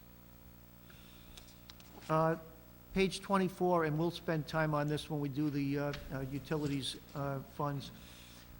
Water fund is up about $4,600. It's, I will note that as far as the water fund's concerned, we're anticipating a rate increase on going from $165 to $175 for the first 5,000 cubic feet of water, and additional units, which right now are charged at $69, will go to $75. When we talk about additional units, that's one water line going into a property with multiple structures on the property. Classic examples would be Roy's or Mary's. And the excess charge would be going up by 20 cents from $2.71 per 1,000 cubic feet to $2.91. Wastewater program, as I mentioned earlier, we're seeing about a $112,000 reduction. 50 of that is in capital budget, and about 50 of it is in the energy savings. Here, we're also going to have to look at an increase from $220 per unit cost to $225, and the excess would go from $275 to $285 per 1,000 cubic feet. And we'll deal with that tomorrow night. Senior program, we'll deal with that as well a future night. What we're seeing is the municipal contribution will be down about $12,000 from from what it was for the town of South Kingstown's contribution. This program has really been a mainstay of municipal cooperation with both Narragansett and North Kingstown, our full participants in these programs. It allows us to run a program of about $726,000 in overall expenses, with about, I think about 60% of that just coming from municipalities. So it's being able to provide a real quality service at a reasonable cost. And it's also us providing a service that Narragansett or North Kingstown couldn't provide at the cost that they're contributing to the program. That brings us to the school fund on page 29. The first page of the school fund narrative is a general explanation of the what the school department asked for. Again, they asked for $770,000. When we reviewed that, that was reduced down to a 300 and, what was it, $306,000. I'm not going to spend any time on that chart. I will spend a couple of seconds as far as undesignated fund balance. The school fund at this point has an undesignated fund balance of $2.35 million. That's as of June 30 of 2010, and that's shown on page 28. We're anticipating a surplus anywhere from about $325,000 to $450,000. My forecast would be the surplus would be around $450,000, but I'm also recommending that they be allowed to spend $70,000 to buy two computer stations that they had booked as a proposed expenditure in the 11-12 year as a means of reducing what the expenses would be. So I'm thinking $450,000 with less than $70,000 would get us to a surplus in the 11 year of $370,000. They're also looking to commit 1/3 of the undesignated fund balance of $775,000 toward next year's budget. And that would still leave them a fund balance as of June 30th, 2011, when we close this fiscal year, of $1.945 million. Jim? Yeah, did the 2010 surplus rise above that $895,000 to reach the $2,350,000? The, Do you have the number for 2010?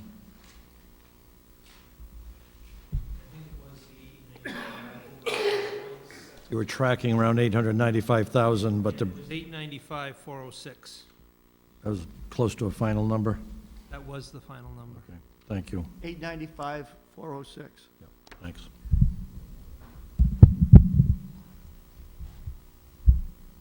We have originally advised them not to use more than 25%. We upped that based on the size of the surplus of the undesignated fund balance when it exceeded the $2.3 million level. Even at the 33% level, it will give us 3 years to be able to phase that out in terms of it being a dependent revenue. Yeah, Jim? Steve, of the $895,000, how much of that was the pension readjustment by the state? I don't have the school fund in front of me at this point, Jim. Okay, okay. Alan? Just give me You a got it second. there? Just give me a second here, because it's, most of it was in out-of-district and charter school tuition savings.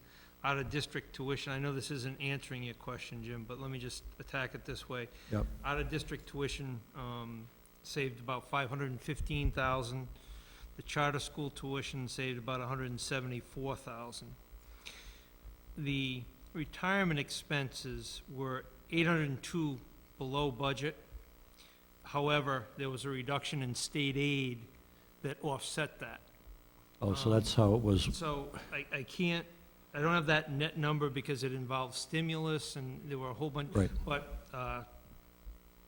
tomorrow night, let me come up with what the net retirement, off the top of my head, I'm gonna say it was around $130,000 that they saved in retirement.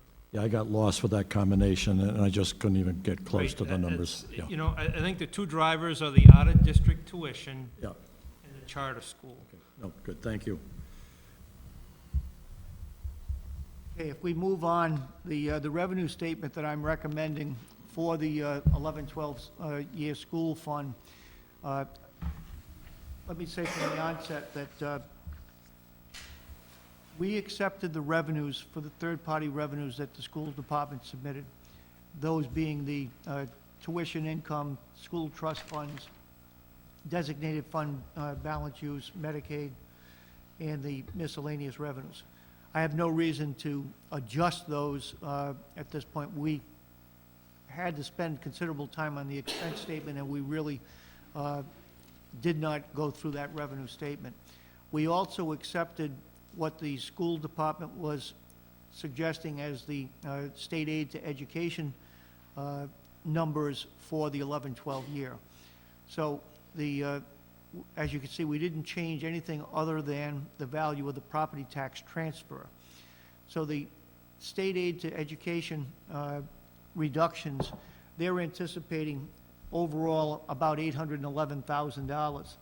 And that's based on two factors. One is a general 5% reduction in local education aid and approximately 461,000, plus an additional 350,000 for the first year implementation of the education aid formula.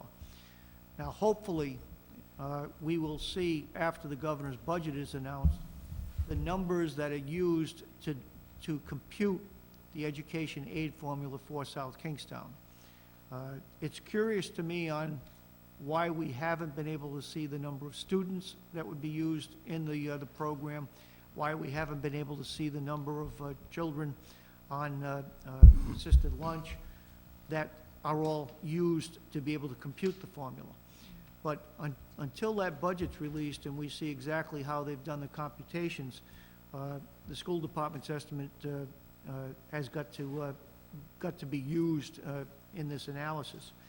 If we see a 10% reduction in general aid or an acceleration in implementation of the full education aid formula, it could have serious consequences as far as this 811,000 increasing to well over $1 million. So again, until we get better information, we'll use the estimates that the school department has provided us, and they would need to adjust that budget. State law requires the school committee to balance their budget. They can't have a budget that's out of balance. So if in fact they see that the revenues are less than were anticipated when they constructed their budget, they would either have to ask for additional property tax support or cut program in an amount equal to create the balance again. Yes, Polly?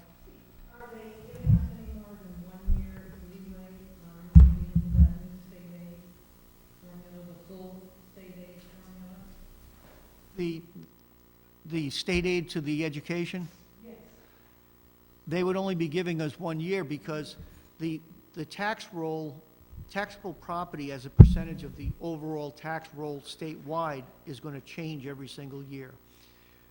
What also is going to change is the number of students that we're educating, and what's also going to change is the number of students that are on free or reduced lunch programs. Each of those factors will change the equation, the output of that equation for how much money the town of South Kingstown is entitled to.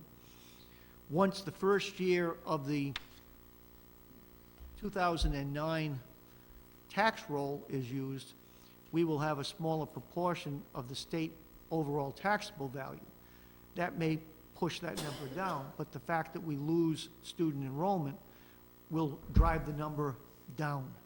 So all of those things are going to change, but what we don't understand is why the Department of Education has not been able to at least provide the foundation numbers.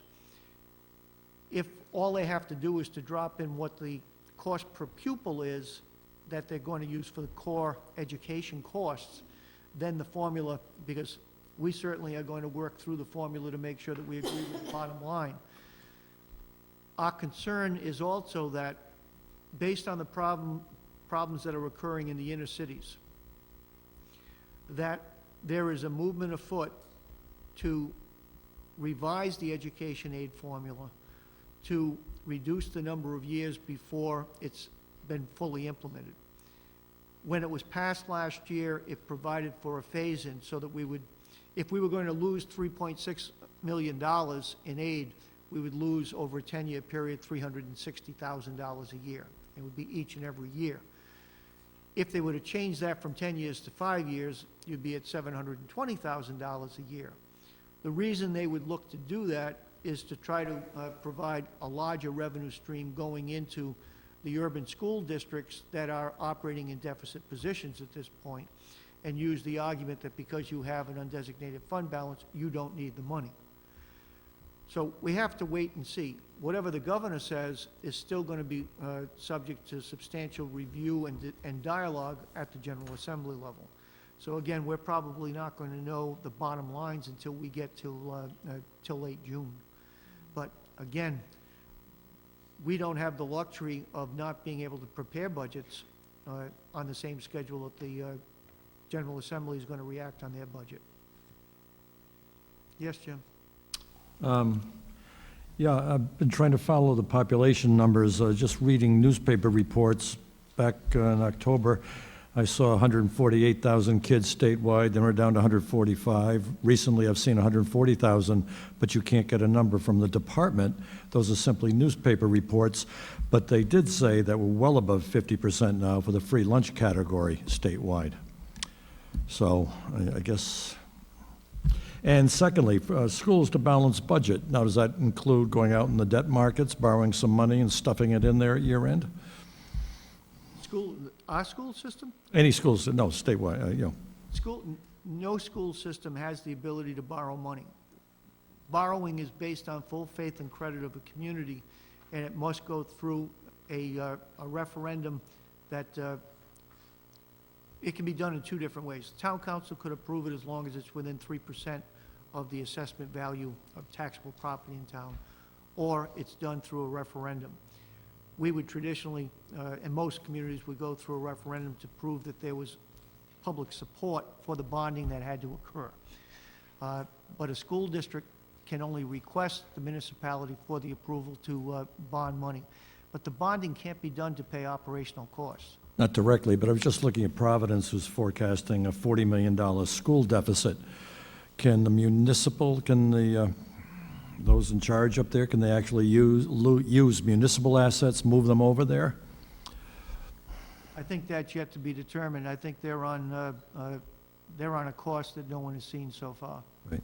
And then take down the debt on the municipal side and move assets over. Yeah, I don't think they have any assets to move to the school. Thanks. Okay, if we move on as far as the expenditure statement is concerned on page M30. M30 shows as far as the expense statement that it would be a reduction of $213,328. I've noted for the council adjustments of $463,000, and I've provided a narrative explanation, and I think that's something you can go over with the school committee. My explanation on the extended school year is based on trending, same thing. The school committee had adopted a budget as far as there being a reduction of 8 teacher aides. The school administration came back and said that based on their needs, that they were going to have to add one of those back in, so that 30,000 for the teacher aide, I've reincorporated into the budget. The other expenses, there's sick leave severance based on trending, that's been cut back. The health and medical premium, based on Allen's analysis, that's been cut back by $300,000. Going forward, workers' comp, property liability, those are based on trending, could be reduced. The electricity had to be increased by $36,000 based on what the spending levels were over the prior 2 years. again, we're looking at what the need is to run the program, even if, so if we see that they've budgeted too little, we're recommending revisions to upgrade that, those expenses. There's a flip-flop with the heating oil. The heating oil for the 2010-11 year is $260,000, and for 9-10 it was $245,000. So we're forecasting $270,000. Technology, this is the area that I mentioned earlier. The school department had submitted a capital budget that would have required $240,000, up from $100,000 in the current year. So that was a $140,000 increase. What I had said to them is that you should reduce that by $70,000, reduce that by $140,000, use $70,000 in the current year to buy 2 of the computer labs that they needed that were incorporated in next year's budget, rather than have the money go back to fund balance. We took the $70,000 that would be, and we increased that to $100,000, because that's the $30,000 for the teaching assistant that the school department had said they needed to reincorporate into the budget. So the overall revisions were $463,760. It has lesser impact on the school's bottom line, but overall, to be able to fund the program that they've submitted, net of all of the adjustments that we've suggested to them, would allow for a property tax transfer of $306,408 more. So, unless there's questions, that is the end of the budget message. Going forward, we're going to go through the, Alan? Yeah, Jim, I just want to get back to you, because I did have some information as far as Providence is concerned. And current year, 2011, they have about $41 million in bonds that they're issuing to deficit reduction bonds. $11 million they've already issued, $30 million they're waiting to get the authority from the PBBA, that building authority that Steve referenced. Yeah, I guess it's just how you follow the money. Does it come into the municipal account? Then they theoretically have cash to move it into the school department, when basically they're borrowing on behalf of the schools. Well, that's probably what they would do. Actually, the 2011 forecast shows the schools with a $587,000 surplus. Next year, it's a $28 million deficit. Thank you, thank you, Alan. May I ask a question? Certainly. Okay. Francis Crowley, Matunic Beach Road. I'm looking at salaries for 2011, 2012, and that school committee budget, and I see that we're up, and I also see that the benefits are down significantly, and I think I understand that that's because of a new plan that we're under. It's based on what they're projecting as far as the employee cost share for the 11-12 year. That's All the- 3 contracts are up, teachers, clerks and aides, custodian and maintenance. Understood. So that's the $690,000, if I can read that correctly. $590,000. But then yet I see salaries up. Now, they're going into a negotiation on this teacher's That would be contract. step increases, that there's contractual step increases as a teacher moves through, as they Okay, start understood. off. Yep. Okay, but there's nothing as far as givebacks from the negotiation on this. You're just assuming that there's going to be steps. That is correct. Right now, there's a 10-step plan that the teachers would go through over the first 10 years of their employment. Understood. Okay. And so that $141,000, a part of that would be related to the steps. Okay, but there's no talk, or there hasn't been any talk of a freeze on that? The school committee has indicated in their budget narrative that they have gone with a 0 salary increase for all of their labor contracts and a 20% copay for healthcare. Okay, but that would still result in the $141,000 increase? Yes. Okay, thank you.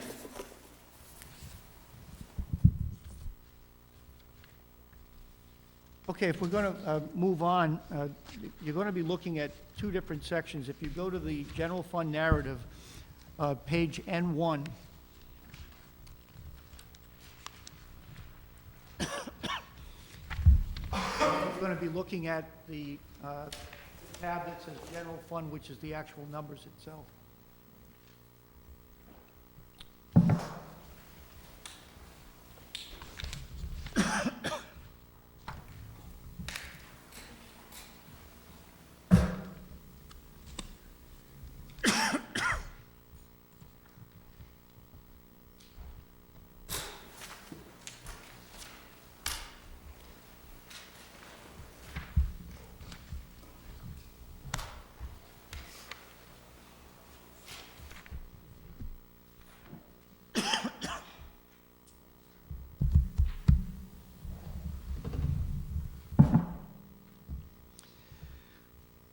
All right, the town council's account is the first item. That's got the biggest increase in it of all the departments. I saw that, 500. The increase is up $500. The major reason is Hank doesn't come cheap. The cost of service as far as recording the meetings, using the camera, as well as the delivery to Westerly is included here. The estimated cost is around $1,800 for the year, so that's fully budgeted for the first time. So we've got the $500 increase there. If there's no questions, we'll move on. Budget adoption is if a referendum is going to be held. The referendum would cost approximately $9,000. We're forecasting the same dollars as we had in the current year. Next account is the municipal legal services. The town operates with 3 different retainers. One for the solicitor for municipal work only, one for the special legal counsel, which deals with zoning and planning, and the third for criminal prosecution. I'm not increasing or recommending increasing the solicitor or the special legal counsel. I am recommending a $1,784 increase associated with criminal prosecution based on the hours that are being worked and the rate per hour. Bringing him up to the 27,066 level would put him at about $91.58 based on the hours that I expect. And the hours have been consistent over the last 5 years. The hours on the solicitor and special legal counsel, solicitor has been on level with approximately 420 to 450 hours. We're seeing less on the planning hours, but that's to be expected based on less development going on in the community at this point. So I've indicated to the solicitor that I'm not recommending changes on either his or the special legal counsel, which is also within his office. But as far as the Terry Simpson, who does the criminal prosecution, the hours justify the increase that's there. I've also left the other expenses there at the same dollar amount at $5,000. Probate court, we've left that at the $4,000 level. As Dale indicated, there's been 13 sessions over the course of the year with 182 estates. Probate generates about $50,000 a year in income to the town as well. But as far as on the sessions, it's about $300 a session. The next office is the town clerk's office. We're looking at about a $2,517 increase. Most of that is associated with the salary requirements for the 2 1/4. If there's no questions, I'll move on to public information. Public information, there is a change that we're recommending here. I'm recommending a change of a new line item of $10,000 to be in public information, and this would be for the town to acquire the services of a reverse 911 system. The system, we've gone out to proposal, they've been evaluated, it'll be before the council, hopefully with the next meeting. It'll be an emergency 911 data system. This would provide us with the opportunity to be able to get emergency relays out to the public as well as routine. This would provide us with an ability to get any number of messages out to targeted populations, either the general town, targeted populations if we wanted to do a beach evacuation. The beach evacuation, we would, with the GIS system, be able to target all telephones that are within that geocoded area. It would also provide us with the ability to provide notice on zoning meetings for a certain radius around the property so that people would be aware that those meetings were occurring in addition to the formal written notice. So there's any number of applications that are there, but for emergency planning, for hurricane preparedness, for dealing with something as simple as being able to advise neighbors in a given neighborhood that we're having break-ins in an area and that they need to make sure that their houses are locked, those type of public service announcements. This system would be populated based on all landlines that are in the 911 emergency response system that's run through the state. This system would also allow direct citizen impact input where they could, through the internet, be able to record all their cell phones if they wanted notices provided. With those notices, they could detail whether they wanted just emergency notice, whether they wanted general or routine notices. They could also advise whether they wanted the first call to go to the cell phone, whether they wanted it as email, whether they wanted it as any number of types of communication. This would provide us with the opportunity to be able to get better information out to neighbors and to neighborhoods based on circumstances that we're faced with, as well as to be able to provide routine information. And again, the key here is that we can do it by targeted populations. The system will also provide us with the number of responses that they get so that we know what the penetration level is of the emergency notices that go out. Overall cost is about $10,000 a year.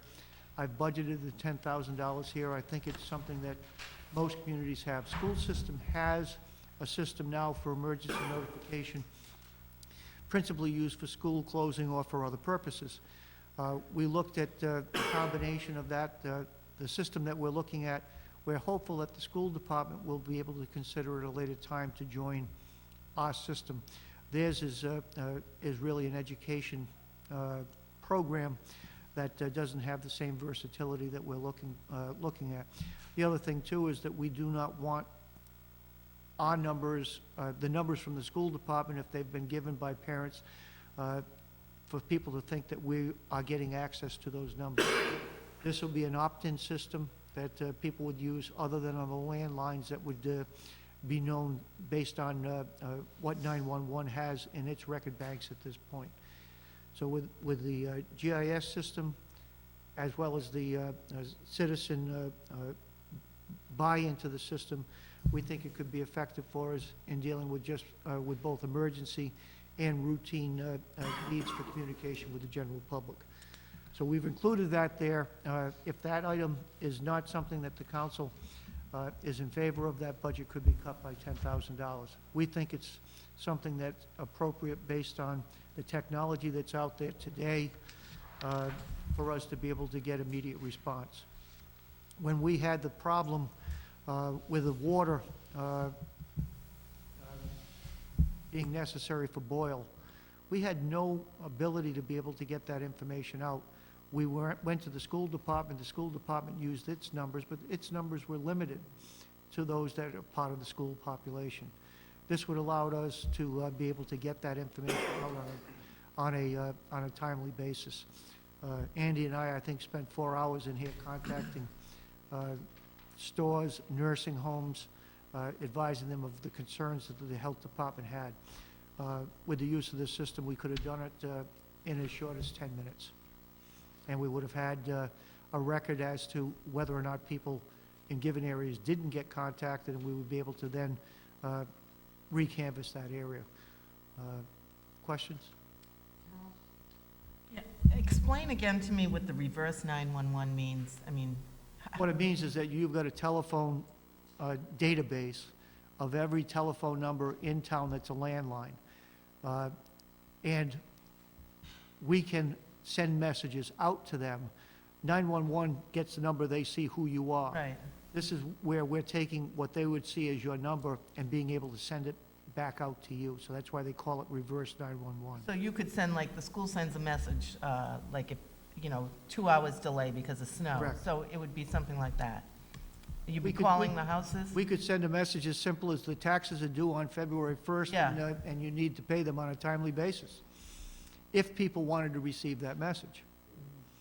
So it'll be a phone message, or will it be an email? It's up to the It can person? be an email, it can be a phone message, any type of, it can be a phone message.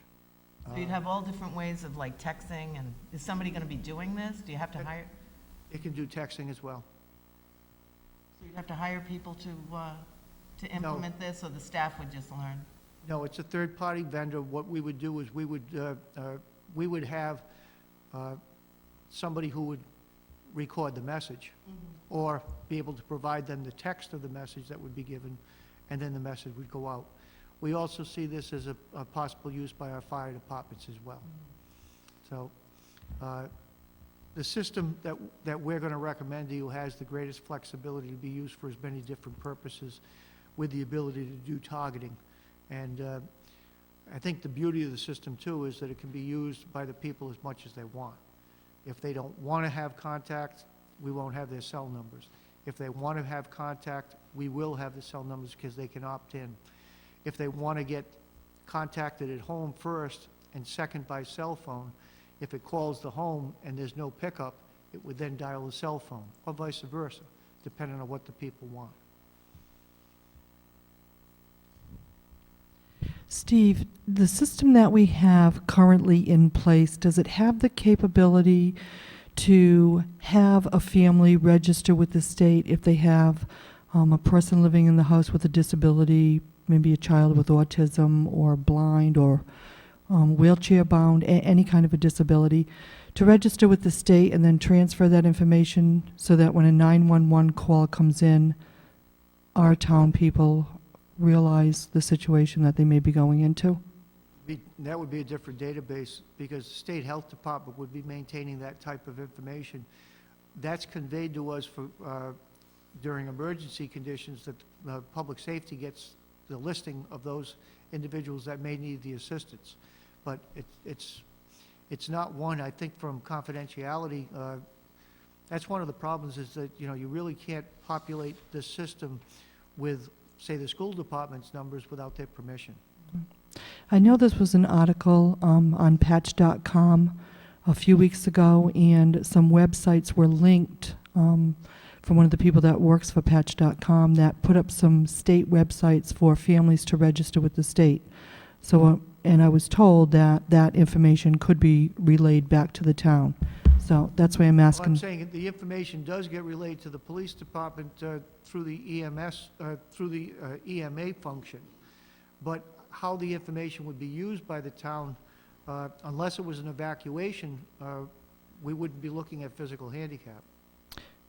Right, in an example that was used, you know, with this dialogue that went back and forth, if there were, you know, a fire, God forbid, and, you know, somebody's family residence, and there was, say, a child with autism who maybe went to exit the house but got, you know, scared with sirens and things like that, it would alert the fire department going into That's a different system. That's with the dispatch at the police department. If people gave information so that if they were calling to a certain house, that information may be available to the dispatch so that they can provide the information. Those systems are being developed more and more.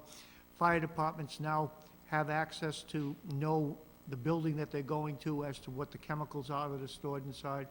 It could be used the same way with that type of information. I'm not familiar with the state making that information available for dispatch purposes yet.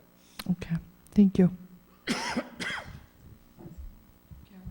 Steve, how often do you really anticipate using this, though? I mean, I could see using it in the summer when you want people to stop watering their lawns because of a water shortage, or, you know, the flood, or I streets think for the closed. most part, it's an emergency-based system. You're going to use it for emergencies, and as I say, you could use it for routine things as simple as, you know, advising people of meetings. If you had a zone change that was being proposed on a given street, you could take a radius map so that you could have phone calls go to everybody in that neighborhood to say that that hearing is scheduled for 3 days from now. And you say like this agency will do all of this work, you For wouldn't the have to have... $10,000 a year that we're paying, Yeah. we would have access to all of their computer equipment, and they're able to put out several thousand phone calls per minute, so that if we had, an emergency call, we would be able to get that information out, and the repeat calls going after that. So yes, it's primarily for emergency-based service requirements, but the systems have grown to an extent where they can be used for routine purposes at this point. And I think it's it's an effective way to be able to get information out to the general public. If there's no other questions, move on. Canvassing Authority, this is the off year as far as Canvassing Authority costs. In the current year, we're talking about a $73,000 budget going down to $54,000. There's only one election that's scheduled for next year, and that would be the presidential primary that would be there that Dale would conduct. So we're able to cut about $20,000 out of that budget. This is the good news year. Next year it'll be that we have to add $20,000 to the budget. Of course, if the legislature passes and consolidates districts, you may be able to save some of the money as well. There's one full-time employee in the Canvassing Authority. Part-time salaries are associated with the Canvassing Authority members. The seasonal salaries are the dollars for the poll workers. If there's no questions, we'll move on. Town Manager's Office, principal increases in that department are associated with personnel, like most of the operating departments. We're not asking for any changes in the 200, 300, and 400 series of any respect. There's an $800 increase that we need in equipment. I've got to replace a computer in the office. If there's no questions, we'll move on. Personnel Administration, again, one full-time employee and part-time. The part-time is used to manage the leave balances within the town for compensated absences purposes, as well as for administering the personnel program. There's training dollars in here and professional service dollars to be able to meet what our personnel needs are. You've got an employment base of over 200 full-time people and another 100 part-time people that go through this program on a yearly basis. As the narrative explains what the goals are in terms of training and the number of people that we will be hiring over the course of the year, it's anticipated. Rhode Island League of Cities and Towns, there's no increase. That's the same increase for the last 8 years. Town Hall account, we're looking at a decrease. When we looked at budget accounts this year, we tried to take out any type of redundancy in terms of cost. This year, we were able to look at saving dollars associated with postage and telephone.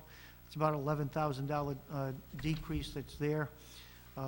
The net increase, once we add the $1,000 in for personnel increases, is about an $8,400 decrease. All of the accounts you're looking at tonight is up about $22,000 over what the current year is, so there's not much here.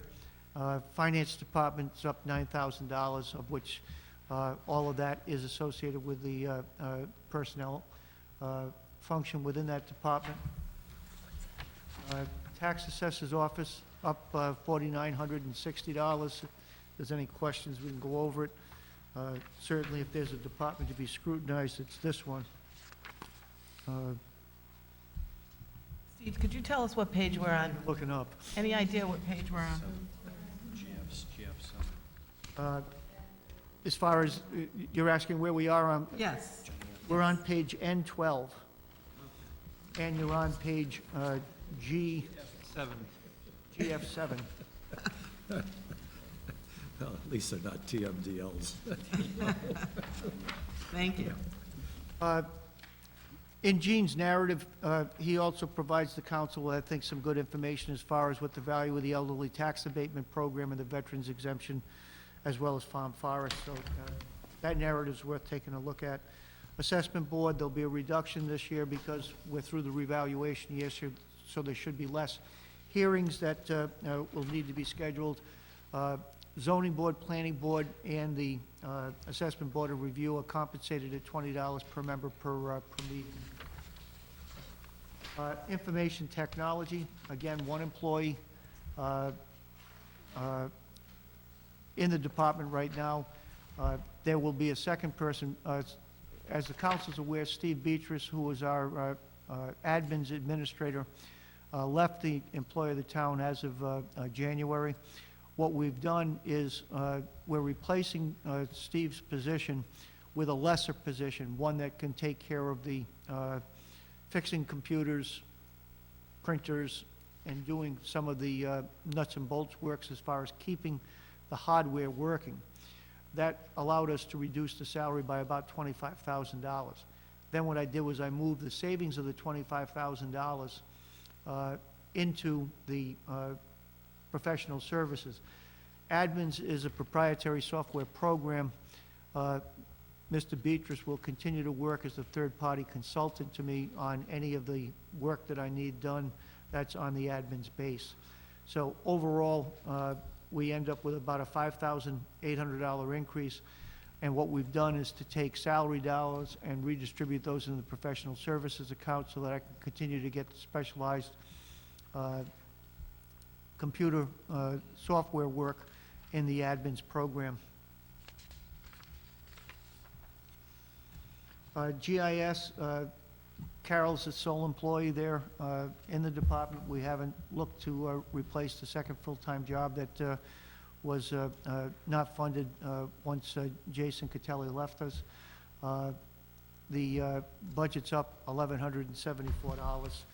I think as the council's aware, GIS has become critical to the town's operations.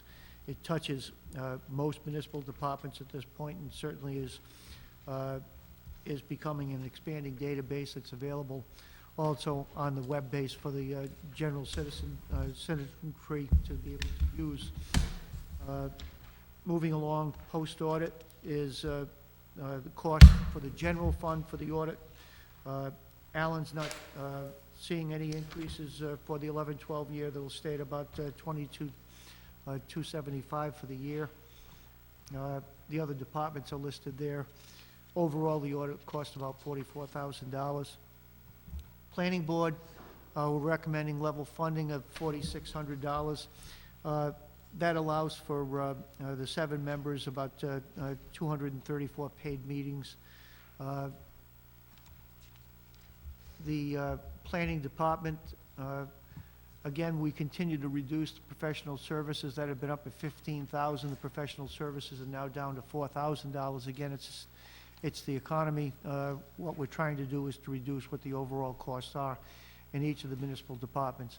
Also, we still have dollars available for specialized planning in the reserve fund, the planning reserve fund. I think at this point, Al, how much does that have in it? It's got around 100,000. About $100,000. So if we need to do work, we can. We also are still recommending that we spend some of those dollars as far as doing some surveying over the next year that would come out of that division. There's also some specialized planning that may be necessary that council may desire to have done. It'll come out of that reserve fund rather than out of the operating account. Zoning Board of Review, again, that's up about $100. The main cost that's in your zoning board is the cost of the stenographer for each of the meetings that the board has. That's about $8,000 for steno work. I'd also indicate that the zoning board took in $14,900 in fees, so even at a cost of $11,950, they're paying for themselves. Building inspection, we're looking at a budget of $224,000. Jeff still maintains 2 full-time building inspectors, as well as he is the building official. We still have a part-time work as far as the specialized work for electrical inspection. it's a $3,300 increase over the prior year budget. If there's no questions, we'll move on. The last account that needs to be done tonight, if you jump to GF 24 and you jump to page N37, is the public library system. And Shirley, come on up, I'm tired of talking.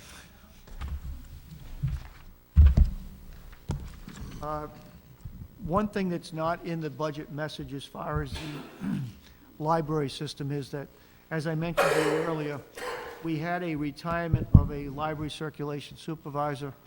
Shirley devised a plan where we would move an existing employee in Kingston into the Peacedale Library, do away with a full-time position with the full benefits package, increase some hours in the library department in both the Kingston Branch Library for circulation. We would add 5 hours for a branch reference librarian. We would add 10 hours for 10 additional hours in the Kingston and Peacedale Children's Room. Shirley also recommended eliminating some library tech assistant hours for Saturday. The overall impact was that she's adding $18,200 and she's reducing $47,000 in cost. So there's about a $29,000 savings. That's why I said that I had carried that position at the time that I put the budget together as being refunded. I kept that as one person.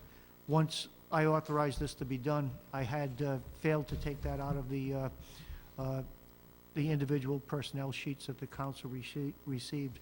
So with that as an introduction, I'll let Shirley talk about her library board and library services. Hi. If you look below the personnel line, very little has changed for next fiscal year. Heating, fuel, utilities, some adjustments there, but all the other accounts are the same. So in the personnel section, that's where the changes are. We're going to implement those changes that Steve just talked about with transferring a staff member from Kingston to Peacedale and increasing some part-time librarian hours. We're going to make those changes in April, and so they'll be fully incorporated into next year's budget. The other big change that we have in next year's budget is we do have a senior librarian retiring next year. So she's in the retirement line, the compensated absences. It's around $39,000. And those are our big changes for next year. Otherwise, it's business as usual. Do you have any questions? Are we going to be able to add any hours on? No. No. Oh, no, we're not adding services, just holding on. We're holding on and trying to be as flexible as possible. Yeah. Yeah. Summer will have full hours everywhere, including Beverly Hale. Right. Hours, the same hours we have this year will continue next year. Anything? Thank you. All right. Any questions? If not, that completes the review of the items that we had on for tonight. Okay, That's all right. I know. That's right. I understand everything. Do you realize that everyone in this community seems to want to be a member of the Library Board of Trustees? That was mentioned last year. Andre's here, the president. I think that's good news, isn't it, Andre? Gee, the most popular. I wish we could borrow a few of them. Thank you. We're just having a good time. Carol? Yes. Did you start the project fixing the Kingston Library? Remember No, not yet. It's a spring project. Right. We're in the process of writing the specifications. Get ready to go out to bid for that. Yeah, that'll be nice once you It- get it will that be. building. It's beautiful. Yeah, it really is. And so are there any Sunday hours at any of the? No. No, not here in libraries? South Kingstown, no. This will be our third year with no Sundays. Wow. Yeah. Something to look for when budgets are better.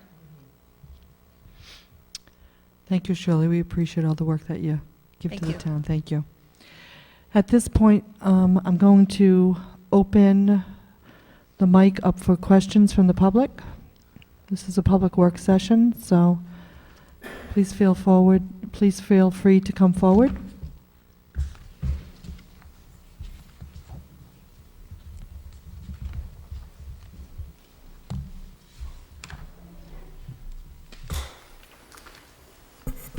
Jonathan Daly LaBelle. Another great presentation. Thank you. I guess I just had a couple questions and then a comment. I don't know if it's, I just had a question about the building inspection fees being up over projections. I'm just wondering if you, just a curiosity question, what were you projecting it down because of the down economy? And then somehow there was more work being done than you anticipated? That's about, that's about it at this point. Right now, we're looking, in fact, I'd asked Alan about that earlier tonight. We may be making as much as $340,000 this year. It may be an estimate that's low and conservative. The problem is, it's come up and down a couple of times in the economy, and I'm not sure that that housing is really going to see a lot of development in the next 12 months. There's some major development that's proposed and under consideration, and once those start and get into construction, I think we'll see those fees go back up. But somebody's got to be willing to buy those units. Right now, most of the building fees are coming out of the development across from the government center. That's one of the Oh, okay. seeing the development. That's where a lot of the new starts are? Okay. I was just wondering if it had to do with maybe just a lot of the, unfortunately there's a lot of distressed property. I didn't know if it was tied in with that kind of a rehab situation, permits pulled, or if it was a lot of new starts. Now, most of it's just the new housing. New, okay. But, we're not seeing the size of the development as big as it was several years ago. Sure. In fact, I think we're talking about 92 houses 2 years ago and about 48 houses this year. So, it's changed. Al, have you got the exact Yeah, numbers? just to give you some numbers as far as trends, Jonathan, you go back 4 years, building inspection fees were $674,000. The following year, they dropped to $511,000. The following year, they went to $375,000. Following year, 08-09, they went to $290,000. So when we put that 10-11 budget together, those were the 4 years we were looking at. The trend, the budget was set at $265 just based on, it had continued to come down, and we didn't know when it was going to stop. Fortunately, it did this year, but the offset to that is, Steve talked earlier about the drop in the investment income. So usually they offset each other. If you lose it in investment income, you usually gain it in clerk fees and building inspection fees because it means mortgage rates are low. If the investment income goes up, then you see those other two go down because it means mortgage rates start to creep up. Okay. Yeah, I was more curious. Just my perception is there's not a lot of construction, so when I saw that number come in higher than projected, I was just pleasantly surprised, I guess. I don't know if you have this number in front of you. It might just be more of a general question, but I was looking at on the M31 sheet where it's talking about the the fuel costs in the school buildings, and then it was talking about the electric cost. Is there a breakdown in the electric cost as far as just electric lights that just your normal use versus the use for heat? Just give me a second and I can probably, okay, as far as the electric, what's your question there? I'm just wondering if there's a breakdown on Broken down by school. Okay. And the total on the electric cost are around, the budget for 10-11 is around $510,000. And then there were some lighting improvements that the school department did a couple of years ago, which was part of a bond issue. And part of the agreement was that they were going to reimburse the town for the debt service cost associated with those bonds, with the savings that they realized in the electricity based on going to a more efficient lighting system. Okay. Yeah, I guess maybe I'll just email you for that breakdown if I can, but I was just kind of curious how much of that was electric heat versus, electric use. Well, what I can do is, I don't know if that would be broken down in that way or not. well, I have it broken down by West Kingston and Matunic. And you're looking probably at around $70,000 to $75,000 per year for those schools.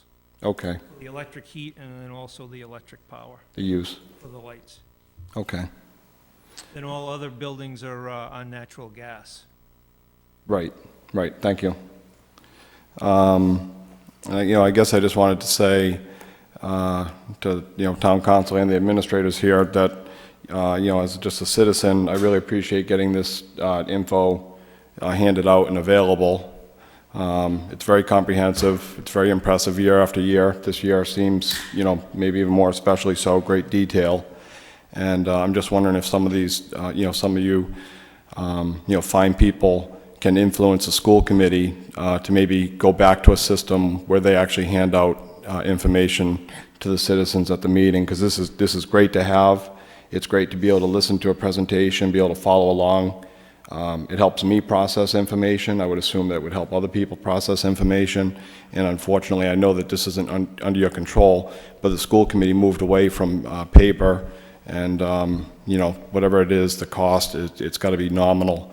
And the cost to the citizens to not be able to follow along capably, you can't even calculate. So if you have any influence with those folks, I certainly would appreciate it, and I think that probably most citizens in South Kingstown would as well. Thank you. Thank you. Further comments from the audience? Any last-minute questions here at the table? Okay, this concludes. Sorry, Jim. Steve, echo what Jonathan said. I mean, great presentation. I mean, this couldn't be more thorough, almost overwhelming, but you made it quite simple for everyone to follow. I have a couple of concerns.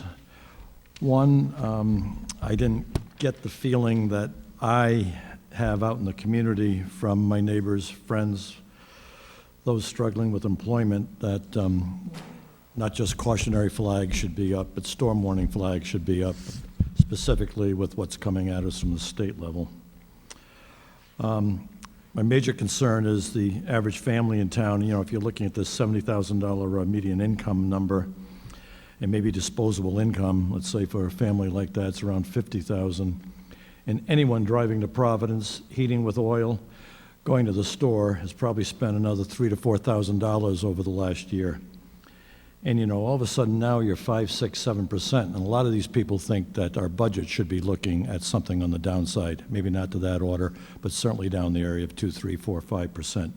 And I just don't get the feeling that everyone here understands the severity that we're facing with the state here and how it could affect every aspect of our budget, specifically the schools, specifically with an accelerated education funding formula plan.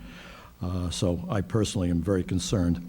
Also, too, just for minor thoughts, I appreciate everything you've done tonight, but back on page 2, when you were, I think it was page 2, when you mentioned the school operations, you used the word only need $306,000 more. That kind of sent chills up and down my spine, because quite honestly, I don't know many families who are looking at it upside here, and they've all been cutting corners where they can, but it has been very difficult for our community members. So I think the word only was a little misdirected in that particular situation. I think what I said was it was only 306, down from the 770,000 that they had asked for, Well. Jim. It was the word only. That's still on the upside, so I certainly am very concerned about that. But I am absolutely frightened with what's now happened with Providence, how it's going to affect the state budget. I couldn't be more concerned that it's going to affect a well-managed town like South Kingstown, and I think we need to batten down the hatches, and I hate to think about putting a budget together when we will probably not have a teacher's contract in place. And I just, I can imagine the state battle over the budget going into summertime, no matter what. I can't see this education funding formula be prepared for us in time. And I really think we've got to do a budget on the downside here to prepare for the worst, and which also may include the teacher's contract, because I just don't know if we can expect to be as successful as the school committee's budget is telling us. So I'm just putting out those cautionary concerns. I just want to thank both Steve and Alan. This presentation was phenomenal. Every year, it just gets crystal clearer. I appreciate all the time and effort that you put in, to preparing this budget. And we will know further tomorrow with more information when the governor unveils his budget. And I hope, Jim, that we can just gather a little more information before we, bunker down those hatches, because we do have a lot of information that is still forthcoming. So And it's coming. I appreciate that, but the families out there have been experiencing severe inflationary costs for their core living needs. Right. That's In been talking happening. about the, the transportation going back and forth, to Providence, hopefully a lot of those families will, take advantage of some of the parking lots that we have, maybe at the towers, and do some traveling together. I know that the gas prices, it's crazy. And I think that, maybe that's a stance that everybody needs to take and take a look at. We need to start carpooling a little more. So maybe interesting to keep an eye on those parking lots and see if they, with the gas prices, if they're going to fill up even more with more people carpooling. But thank you for the work that you've done, and if there's no more further questions, this concludes our budget work session number 1. See you all tomorrow night. Thank you.